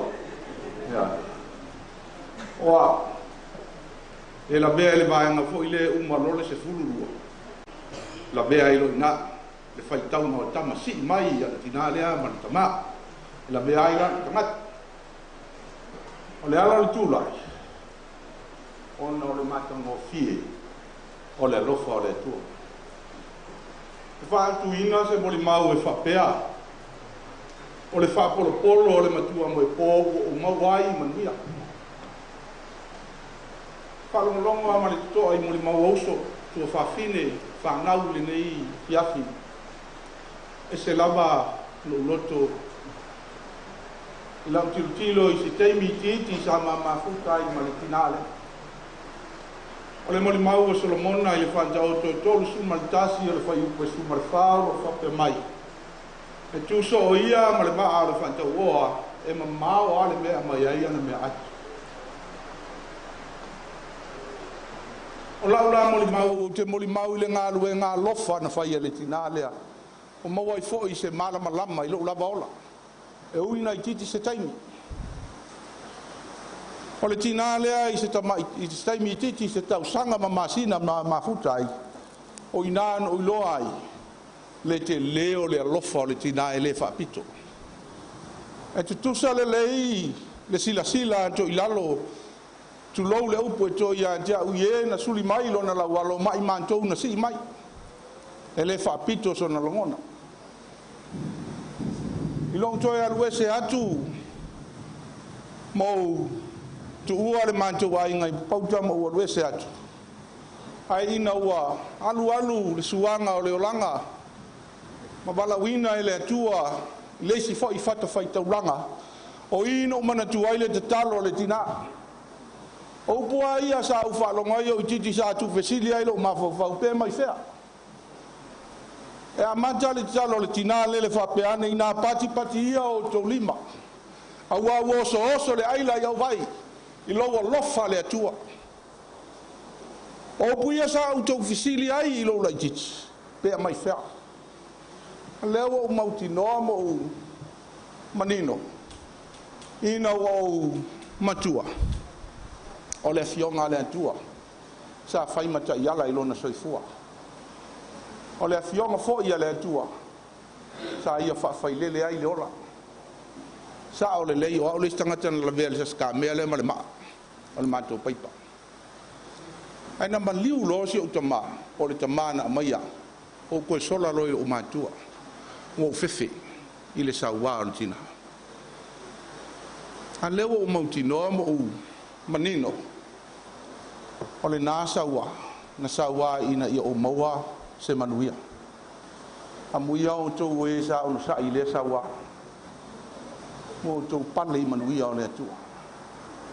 A o lo ua se mai. E mo I o wha manuia le atua I antia o ilana ngā lua. Au le maua le manuia sa ia finfina ua I le tamau ainga o le larola. Le manuia le nā sa musu ai o la whalolo. Le manuia le nā sa ia tau mawhai mai ai lana sasa malana ta. Tu mana tua lana tu la fono.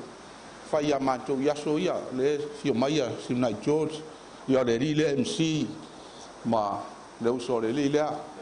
A mātou tuai mai lea o ngai se fulu wau fefe pālangi e te alo se. Se le tūlanga whale o tō fine ia peka ma siona ali isa ile wau fefe pālangi tua mao tō whale. Whai le mātou sala a whai lai mok ke koe alu ai wha a kono. E se tīnai e se le lona whinau ina ia maua se ola manuia o le tangata. A o se tīnā fo'i e tau mawhai ina ia o ina le whanau I me le lei. O le fiafila le nei, Toilalo, lo tina. Se au tama le nei mai Solomona, o le iloa, ma ta ao belu. O Molimau I ngā luenga le lei, ma upu le lei o lo teu lo loto sa e whawhanga iau, ma e whamanuia mai antia au au te le isola ese ma lau taitai. Le au o ai I le manuia o le atua. Pa te tele ia te o tina. Tai lo wolofa ele fa pito. Pa tai lo wolofa. Sa e to tono lo loto. E uia ina te lo taimi. Ele ai sa utala e bantu e fa tawai sa me tau.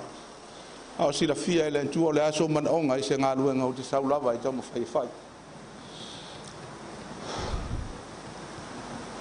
Tina manuia la manang.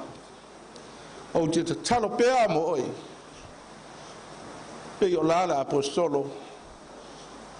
Yo tantu te talo. Mo leu ma vai ma leola nei. Le suafo Yesu. Amen.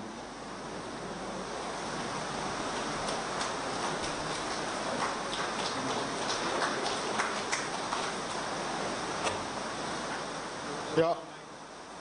Malo faftai le sai. E tonu lava wa vela fala. Ai o te tatalo atu le tato ainga. Pe to tasia pe to ruang tato Molimoli. Ja. Ona fa nga solo ele o tato Sauniga Fa'aleaiga. Ono le foi wa so mai wanga o fa maunianga. Ai se ia saule to finelea.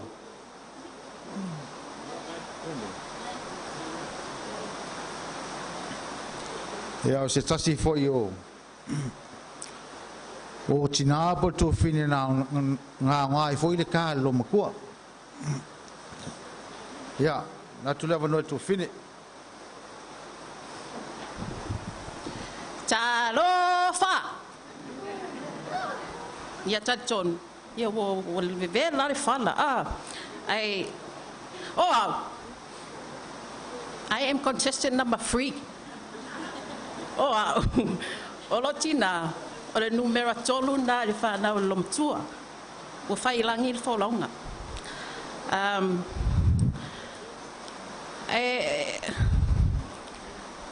Pena sao nol tua nane le taimi o tea. O au, o na ia malo tua nane matua. Na tausi mai mātou mo tina. Tina ia mama. Ja. Wat voor? Je hebt pelle voor je Motootua. I know ik tot zelf van nou Motootua. Awa ore pelle ale mama. Wat zou wat doen met die sotina? O toma faia ia o sau. Yo o mai. We know wa lu sotina o sola. But so mana ia o mai. Isyo tina ay de igad. I know tai tonu o to tele ia Molimoli to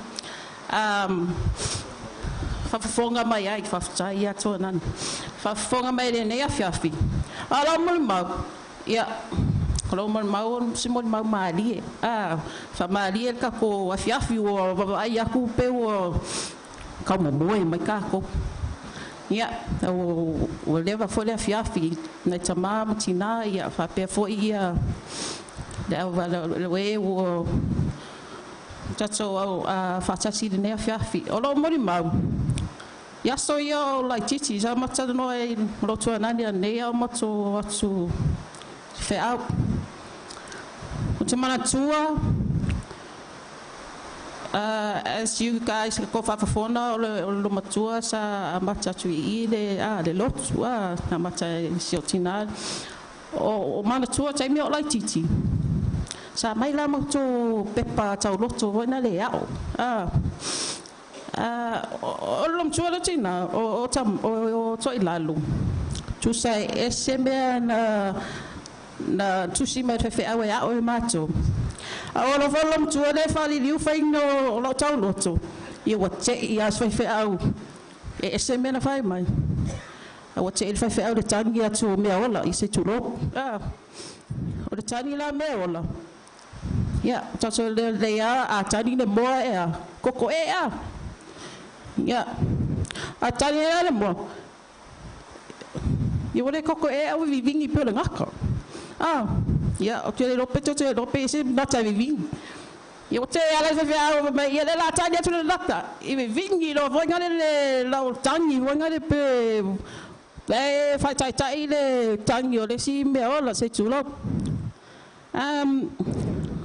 Ola u Jamie Matua o lai titi. E le si o Molimau. Le taimi o Matoa atua i New Zealand. Ma Siotina le ya mama ma Siotina ya ula. O Matoa atu nei New Zealand. O Matoa mato awa aluraro tina i New Zealand. O fai aina fo Siotina i New Zealand. No fo New Zealand. Ya le lau loa fo e tele o solo tina le me sa no fero tina ia mal mato ina lo fai langi fo le fo launga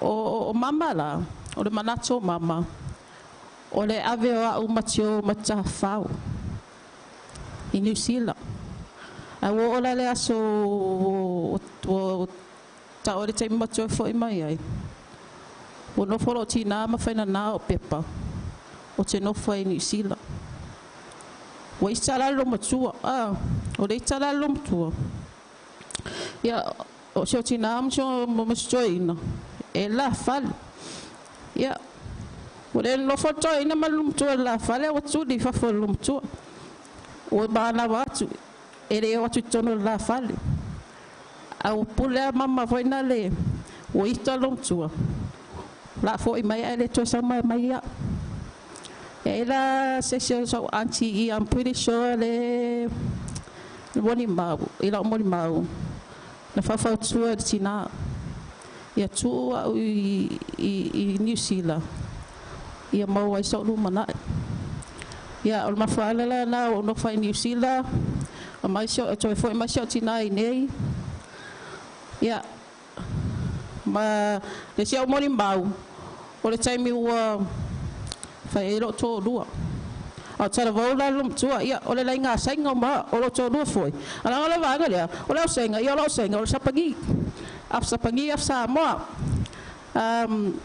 ele taimi na va choisi la choisi lum tua ta fa atu i Australia la tula mama i e ta fa atu ia ma o ma fa na e ila ma to la tele fai dining table o mele o te lo ele malo si lo matua si i mal lo matua lau sulu lo matua o so tu se sai na tau apa malam tu fa so tu yo ta no tia vai me ma fa lau ai ko sa ko ka mo foi a so ya si ale mama lau e o mal tai mi nei ele ta tai ave se lau na tono mato fa o lau ana le tu o kia o fa tu to sui ma to lau ai o to tele ma mai ti o my grandkids o le o fi lau ai musul sai o fa tu pese a fa me lau le e mana tu ia mama so that's why we kept that o ku o lau nai o le ma fale e fa mana tu si ma e tina ai o se moni ma pu le na whawhetai te lea, whawhetai atu le taitai, whawhetai atu fwoi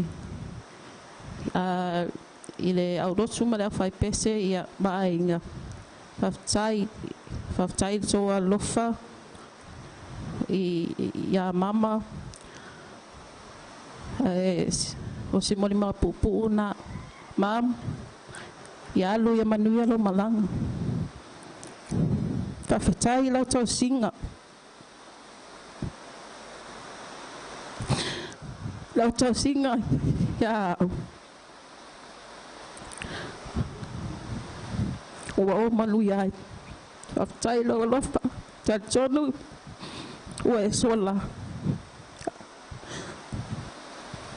a fai tele la nonna mai ya fa mana lo mai so se fa mana lo am shafa na mo so todo ya alu ya manuia lo malana na o e fata si mashotina xiao tama o patsepa ma papa ia manuia ta so te piafi soifua ia fatai ia tu fine ia langona ia sai mai ta wala watu i le paia tato ainga le nefi afi e tu ai fo tato poka la me o le ia ile le pesi. O le ala o afio mai ia grandchildren lo Motootua, please. The grandchildren, if you can come up. Foi. E usu ka ko pese le ia nga pa ka kale i ka ko Molimau pe va pele se ko fa se Molimau fa Molimoli.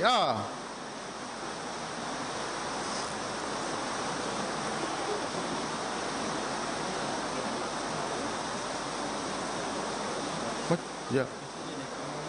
Yeah.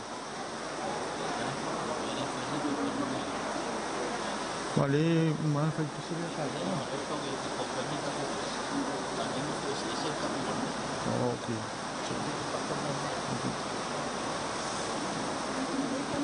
Ia, o whainga i o anga whapenei, e alu luma alu i tua, ia, e fwole te me sal pokalame, ia, e se fwole mea tātou te mawhawhau, fwoi tātou ia, ia.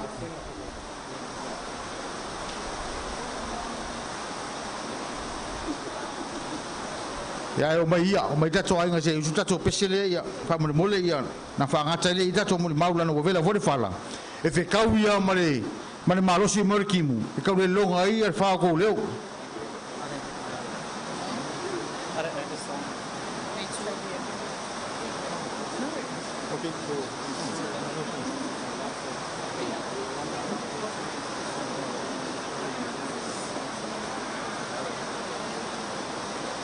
Kami met oleh how's it?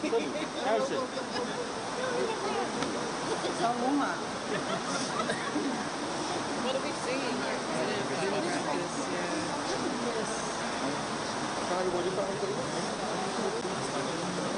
Oh, Clinton. You got it? Okay, yeah, we'll move. Yeah. Kon sai mai se kon foi agora foi pesher punha lava.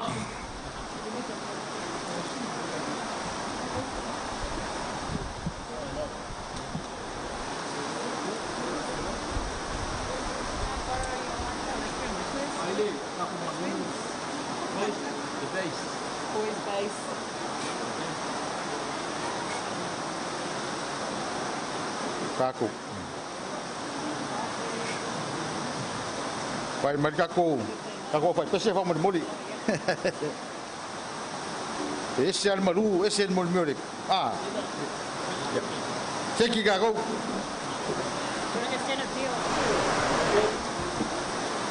Yeah. Like I said to you guys, you count to 9 each, and then I say, let's go, you gotta start singing. You hear the simple. Okay. Yeah. Yeah.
Ya, pati mai le fai di fuoco le 5 star.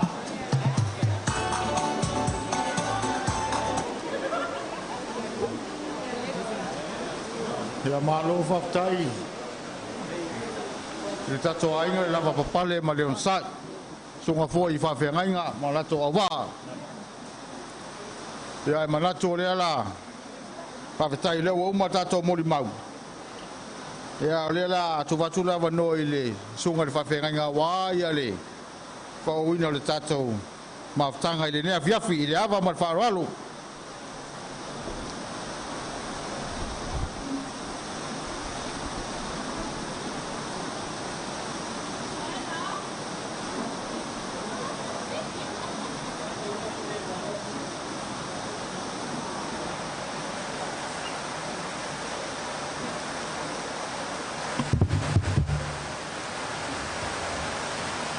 Marova tai ia la inga me se panau mo mau ia pe ona fonga la fiel le vai ngola fiafi ia na salo la tatu fa solo ile por kalame pe ona sila iai ia leu tatu o mai taru sanga la tula ia tula sunga la o soani pe mai atangaloa o lele kornet mo tātou tārisanga, ia o so ai lea, ma le whaita wina o le tūspaia.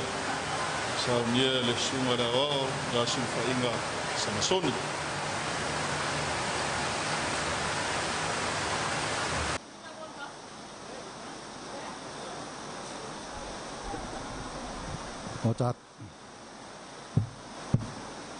O tātou tārisanga, tātou ifo ma te tālo. Lo mātou atua sili e se. O toe poto mai lau whanau. E nei tū lao le fiafi o lau sāpati. Mātou te whāwau. A mātou tāpua inga. A saulinga vivi i lau a whio. Whawhitai we toe tai mai le soi fua ma le ola. Ia e mai se foi o mātou Molimoli le nea fiafi. Lo wanga lei. Ina we Molimoli mai le tino maliu o si o mātou tinai le lo manu nei. Ia mau whapeo na amatai mātou Sauniga Fa'aleaiga. Ia mātou te Molimoli atuai o mātou lo whang. Whawhitai le atua o le whaamoe sa mātou tamo whai ai. O le ua e whaatino e le manuia. Le atua mātou te whawhitai. Wha mātou whalongolongo i nisi o mori mau lo mātou tina. Whaafonga fo i mamalu o nei potonga i mori mau e sili o na tāua i lona soifua. Mātou whaafetai le soifua turu i na e foai a te ia i le tele o tausanga na soifua ai. Ia ua mātou whaalongo fo i mori mau o le whanau ma le ainga ia iona uwinga tāua na nā mionga alofa whawhapena o na fua mai ai le ainga i le whanau se ia o ina e whamanuia ia i lato le atua wao o mai fo ia i mātou ola nei ia mionga ia mai ia uwinga le lei o le tausi ainga ma le alofa whawhetai tele le atua i lau tau singa i lo mātou tina. Mātou whaaftai le atua, mātou maua pēlo file mu, mātou maua no wāna le i tausi mai, e ala i au me alofa, i a malauta mao ainga o whaasoa mai lo mātou ainga, mo whai ai o nā tiae o mātou ainga, i so se mea o mātou i ai, nei atunu mātou nuu e mamau. Mātou whaafetai sili le atua ono Yesu Keriso na maliu mato e tū manu malo na ia maua e mātou le ola e whaavavau e arailo mātou salamomoni tari tonu ma whaatua tua e a te ia tu mau ia te o elevi inga lo mātou atua se o i le whaavavau ngā lele atua ua tere lo walofa mano wanga le leia i mātou a ua mātou manatu ifo o i mātou lava o se whānau a siri o na le tonu i luma o lau o fio. O mātou whaangalo lau o fio i le tele o taini. Mātou te watu ai le loto mau lalo, se e alofa mai, whamangalo mai i mātou, ma taita ina atu pēr i mātou i le māwhutanga e māwaralata, e māwhanawhana ma pa ia pēr ma lau o fio. Mātou te tālo fo i le atua molo mātou tina. O ani o na winga whale tonu, i le wāwhenga iai ma lau o fio, se e alofa, whamangalo i a te ia. Talia mai le mātou whātou e senga le atua le tamai, e ala ia Yesu. Mātou tālo le atua, mātou inatu o lumanisi o mātou manaonga. Mātou te tālo ai ma o manuia ma lo file mu. Ia e whamanuia mai, ia ingana lua o mātou mafuta nei. Ia me se foi o whamoe moe o toi taimi o lo mātou tina. Ia anga leila o fio ia lao pēa le aso, ma ia manu pēa le tau, a wale whātau ina o mātou whamoe moenga. Mātou tālo le atua, ia mo manuia. Tuina mai ta māma tina mātou tua o le nei potopotonga.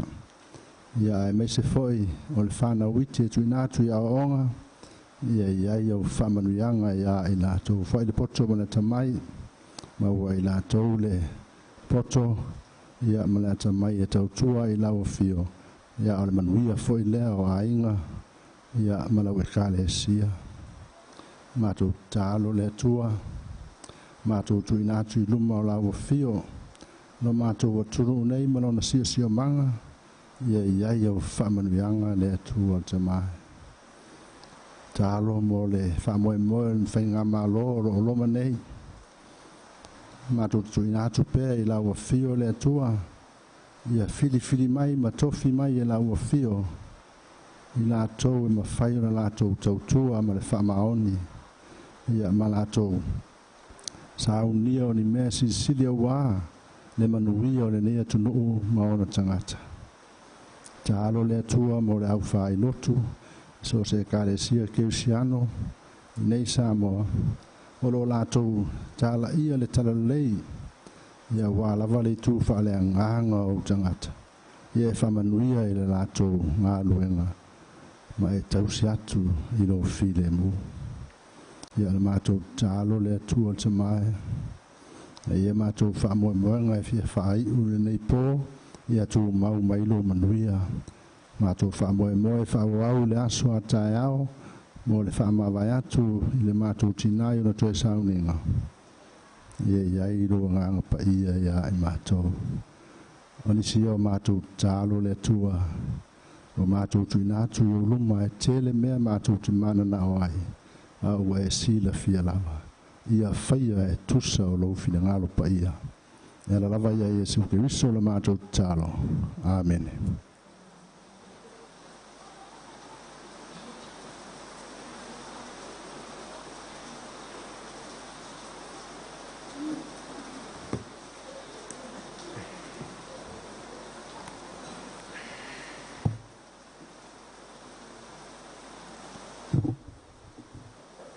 Le faitauna le tuspaia tusfaita mo tatou le ne fiafia mo mai le whengaing tuai o le lau salamo e se lau whasu ma tolu o faitauina le whaupoe 5 e le whaupoe 6 lau salamo e se lau whasu ma tolu o le whaupoe 5 i lona whaupoe 6 whafonga mai ai a fionga pa ia le tua o te manatu i aso ana mua, o te manatu natu i mea umana e whaia, o te mawhauwhau i ngā luenga au.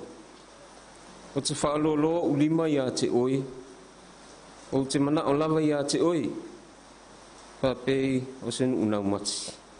Ia whamanuia me lea tua le tātou whaitau, mwhalonglonga i ana fiong pa ia, tu mau i a te ia lona vi inga nei se i o le whawavau. Amen.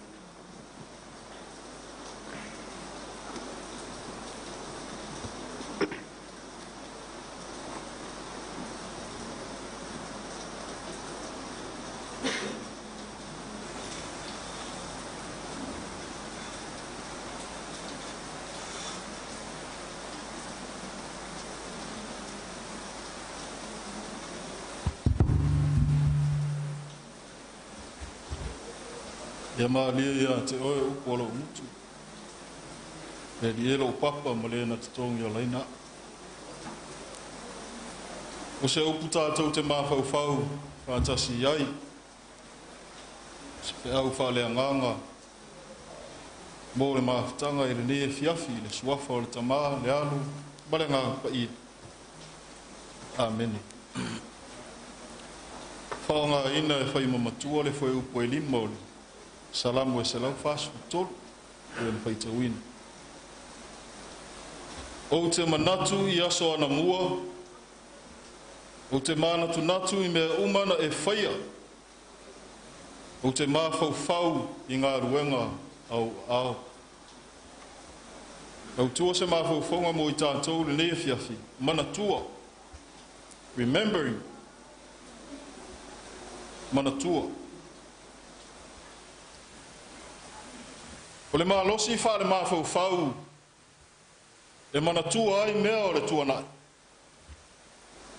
O se mea lofa tā ua lava lea mai le tua. Memories. Pei se ata wha solo i le mawhauwhau pe atoa manatu. I mea na tutupu i aso ua mawai. A se awa noa tā ua fui lea tātou te toi mata mata ai masa afi. Le soifua o e pele i o tātou loto. Aua le toi wa aia i leo langa le nei. Tātou te manatu natu i o lātou fōlinga. O lātou wanga ma lātou ngā ruenga. Tātou te manatua lātou upu e maise o lātou wa o onga. O le manatua o se mea lofa e matua tā hua mai le atua. Nei e fiafia se awanoa fo i lea tātou te manatu natu ai le lofa mo le anga le leo le atua na pupula mai le soifua. O le tina i anto i lalu. O le lofa mo le anga le leo le atua na whaalia i lona soifua i tonu o lona ainga. Le tausinga o lana whanau. E maise o lana tautua i le kalesi. Leo whaafonga le au fia. I le whe lanu lanu ai ma le mātango o fie Molimoli o le neiti nā. E masalo fui e tele a se vaenga tā ua o le soifua o le tinale. E lei Molimoli ina e le lei e fiafi. O lona soifua ngā lue i te tonu o le kalesia. Le tele se taimi na mama futa e maritina pe o na maua i le Molimoli o le whaletua i a sina. Masalo le tamamalo lo ya mafi o apu malon whaletua i a nele. Whaiwhi au ia sa lava la lantou mafutanga o ngā lue ai. Pei tai talo na mātau nuu mai tonu o le ni ngā lue. Whalongo ina pea i tala tu utalinga. Whamatala mai ele au mātutua. Toi toa i titi ale au mātutua leo loo. Soifua le teimile ni. Aola tau ia sa Molimoli ile soifua ngā lue. Ma le soifua tautua. O toi lalo i tonu o le kalesi. La tau te manatua. Lona soifua atia e mo le soifua fina finau. Tau mawhainga o le ringa ruenga. I lea matanga o le ulotu ni. Sa wha maupopoina ma whawaina nei a inga toa i titi.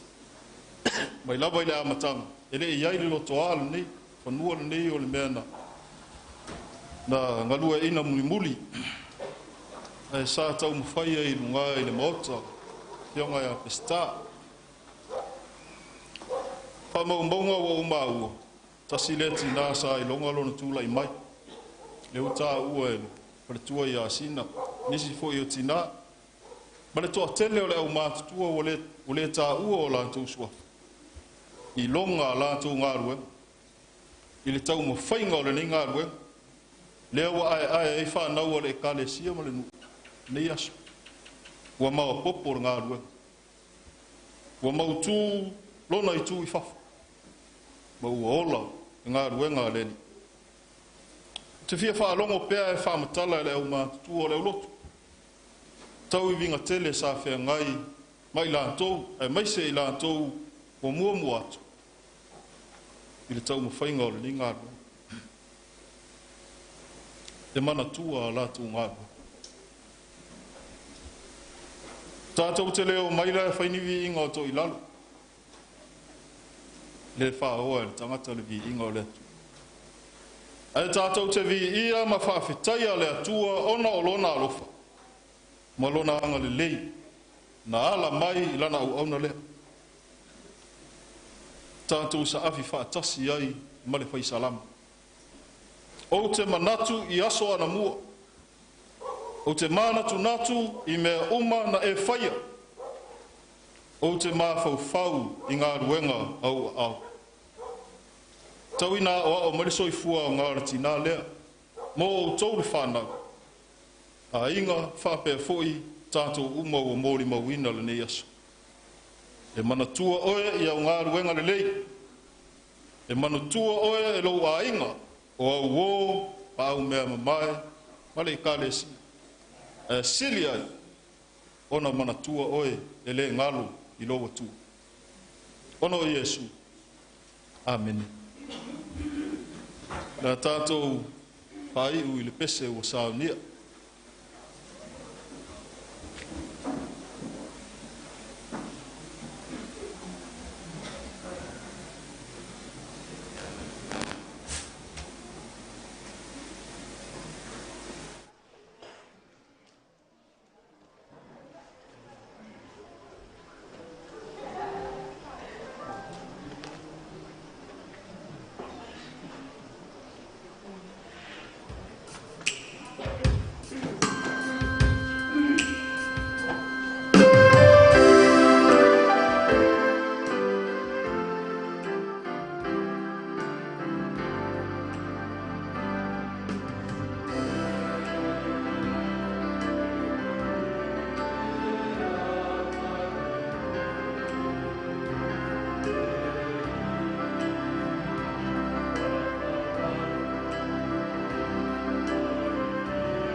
le whai o Sauniga e mori atu whamāloma le whaatai.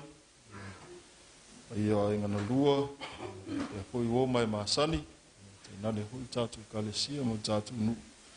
Malo si mai, ia ia Sauniga Fa'aleaiga o tātou tina. Na tātou whai ule talo. Wai ule nei Sauniga le tamā ae langona pēro mātou loto whaamaulalo i o luma. Whai ule ātoa toa, ia wha ātoa ina le mana o lau whiu. Ia o mai pēle soifua le mātou tina. Po i mātou mo le mātou wola whaaua wai lunga o nei lau ele. Tu mo mai o mātou lunga marunga o lau whanau umai le lalolangi, le manuia, le file, mu ma le lofa tu noa oe, le atua le tamā, le alo, ma le nganga sā. Le iao i le whaavavau lava. Amen.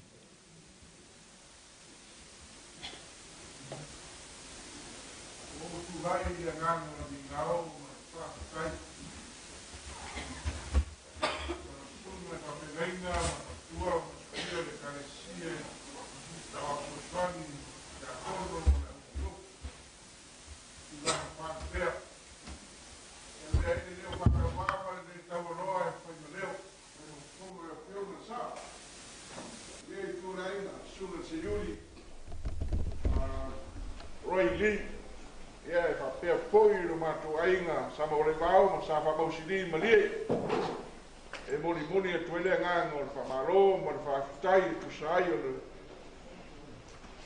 tato whaingalotu le nei afiafi i le family service o Sauniga Fa'aleaiga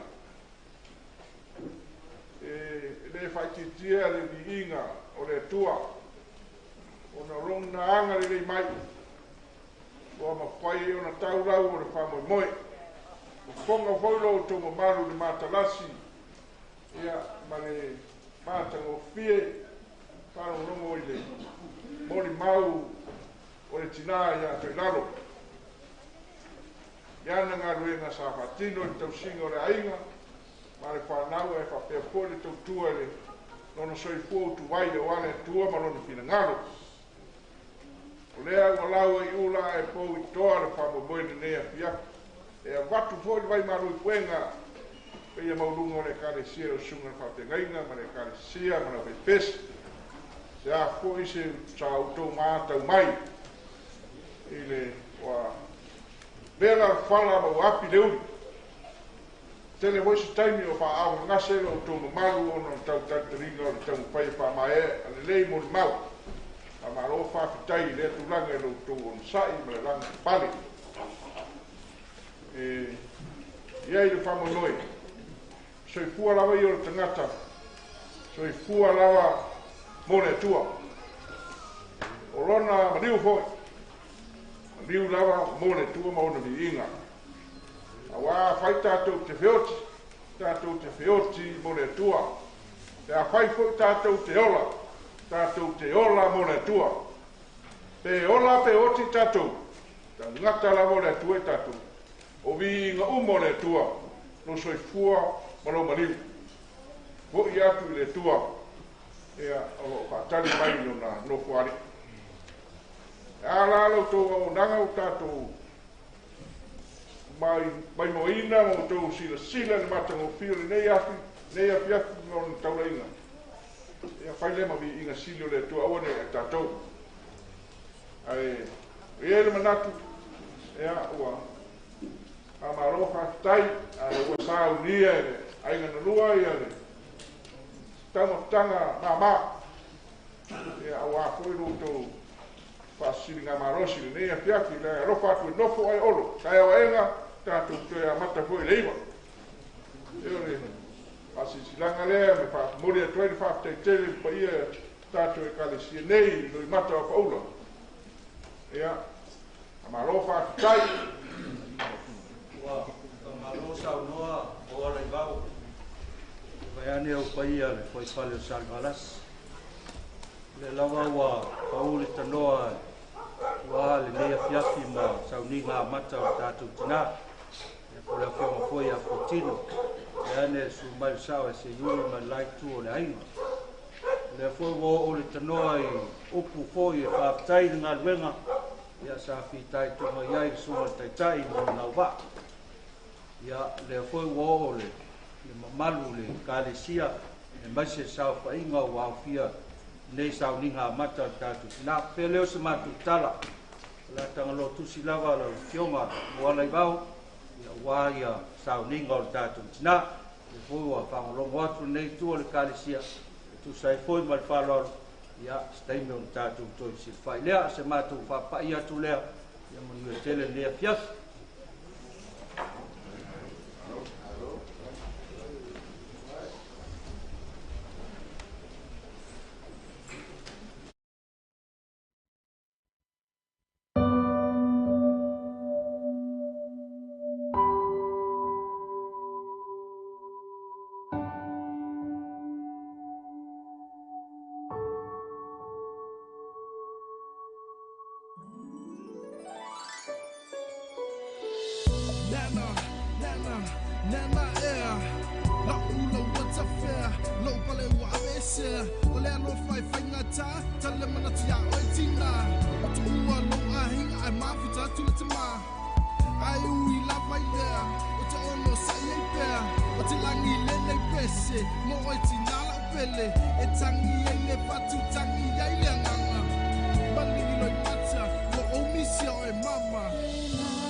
Time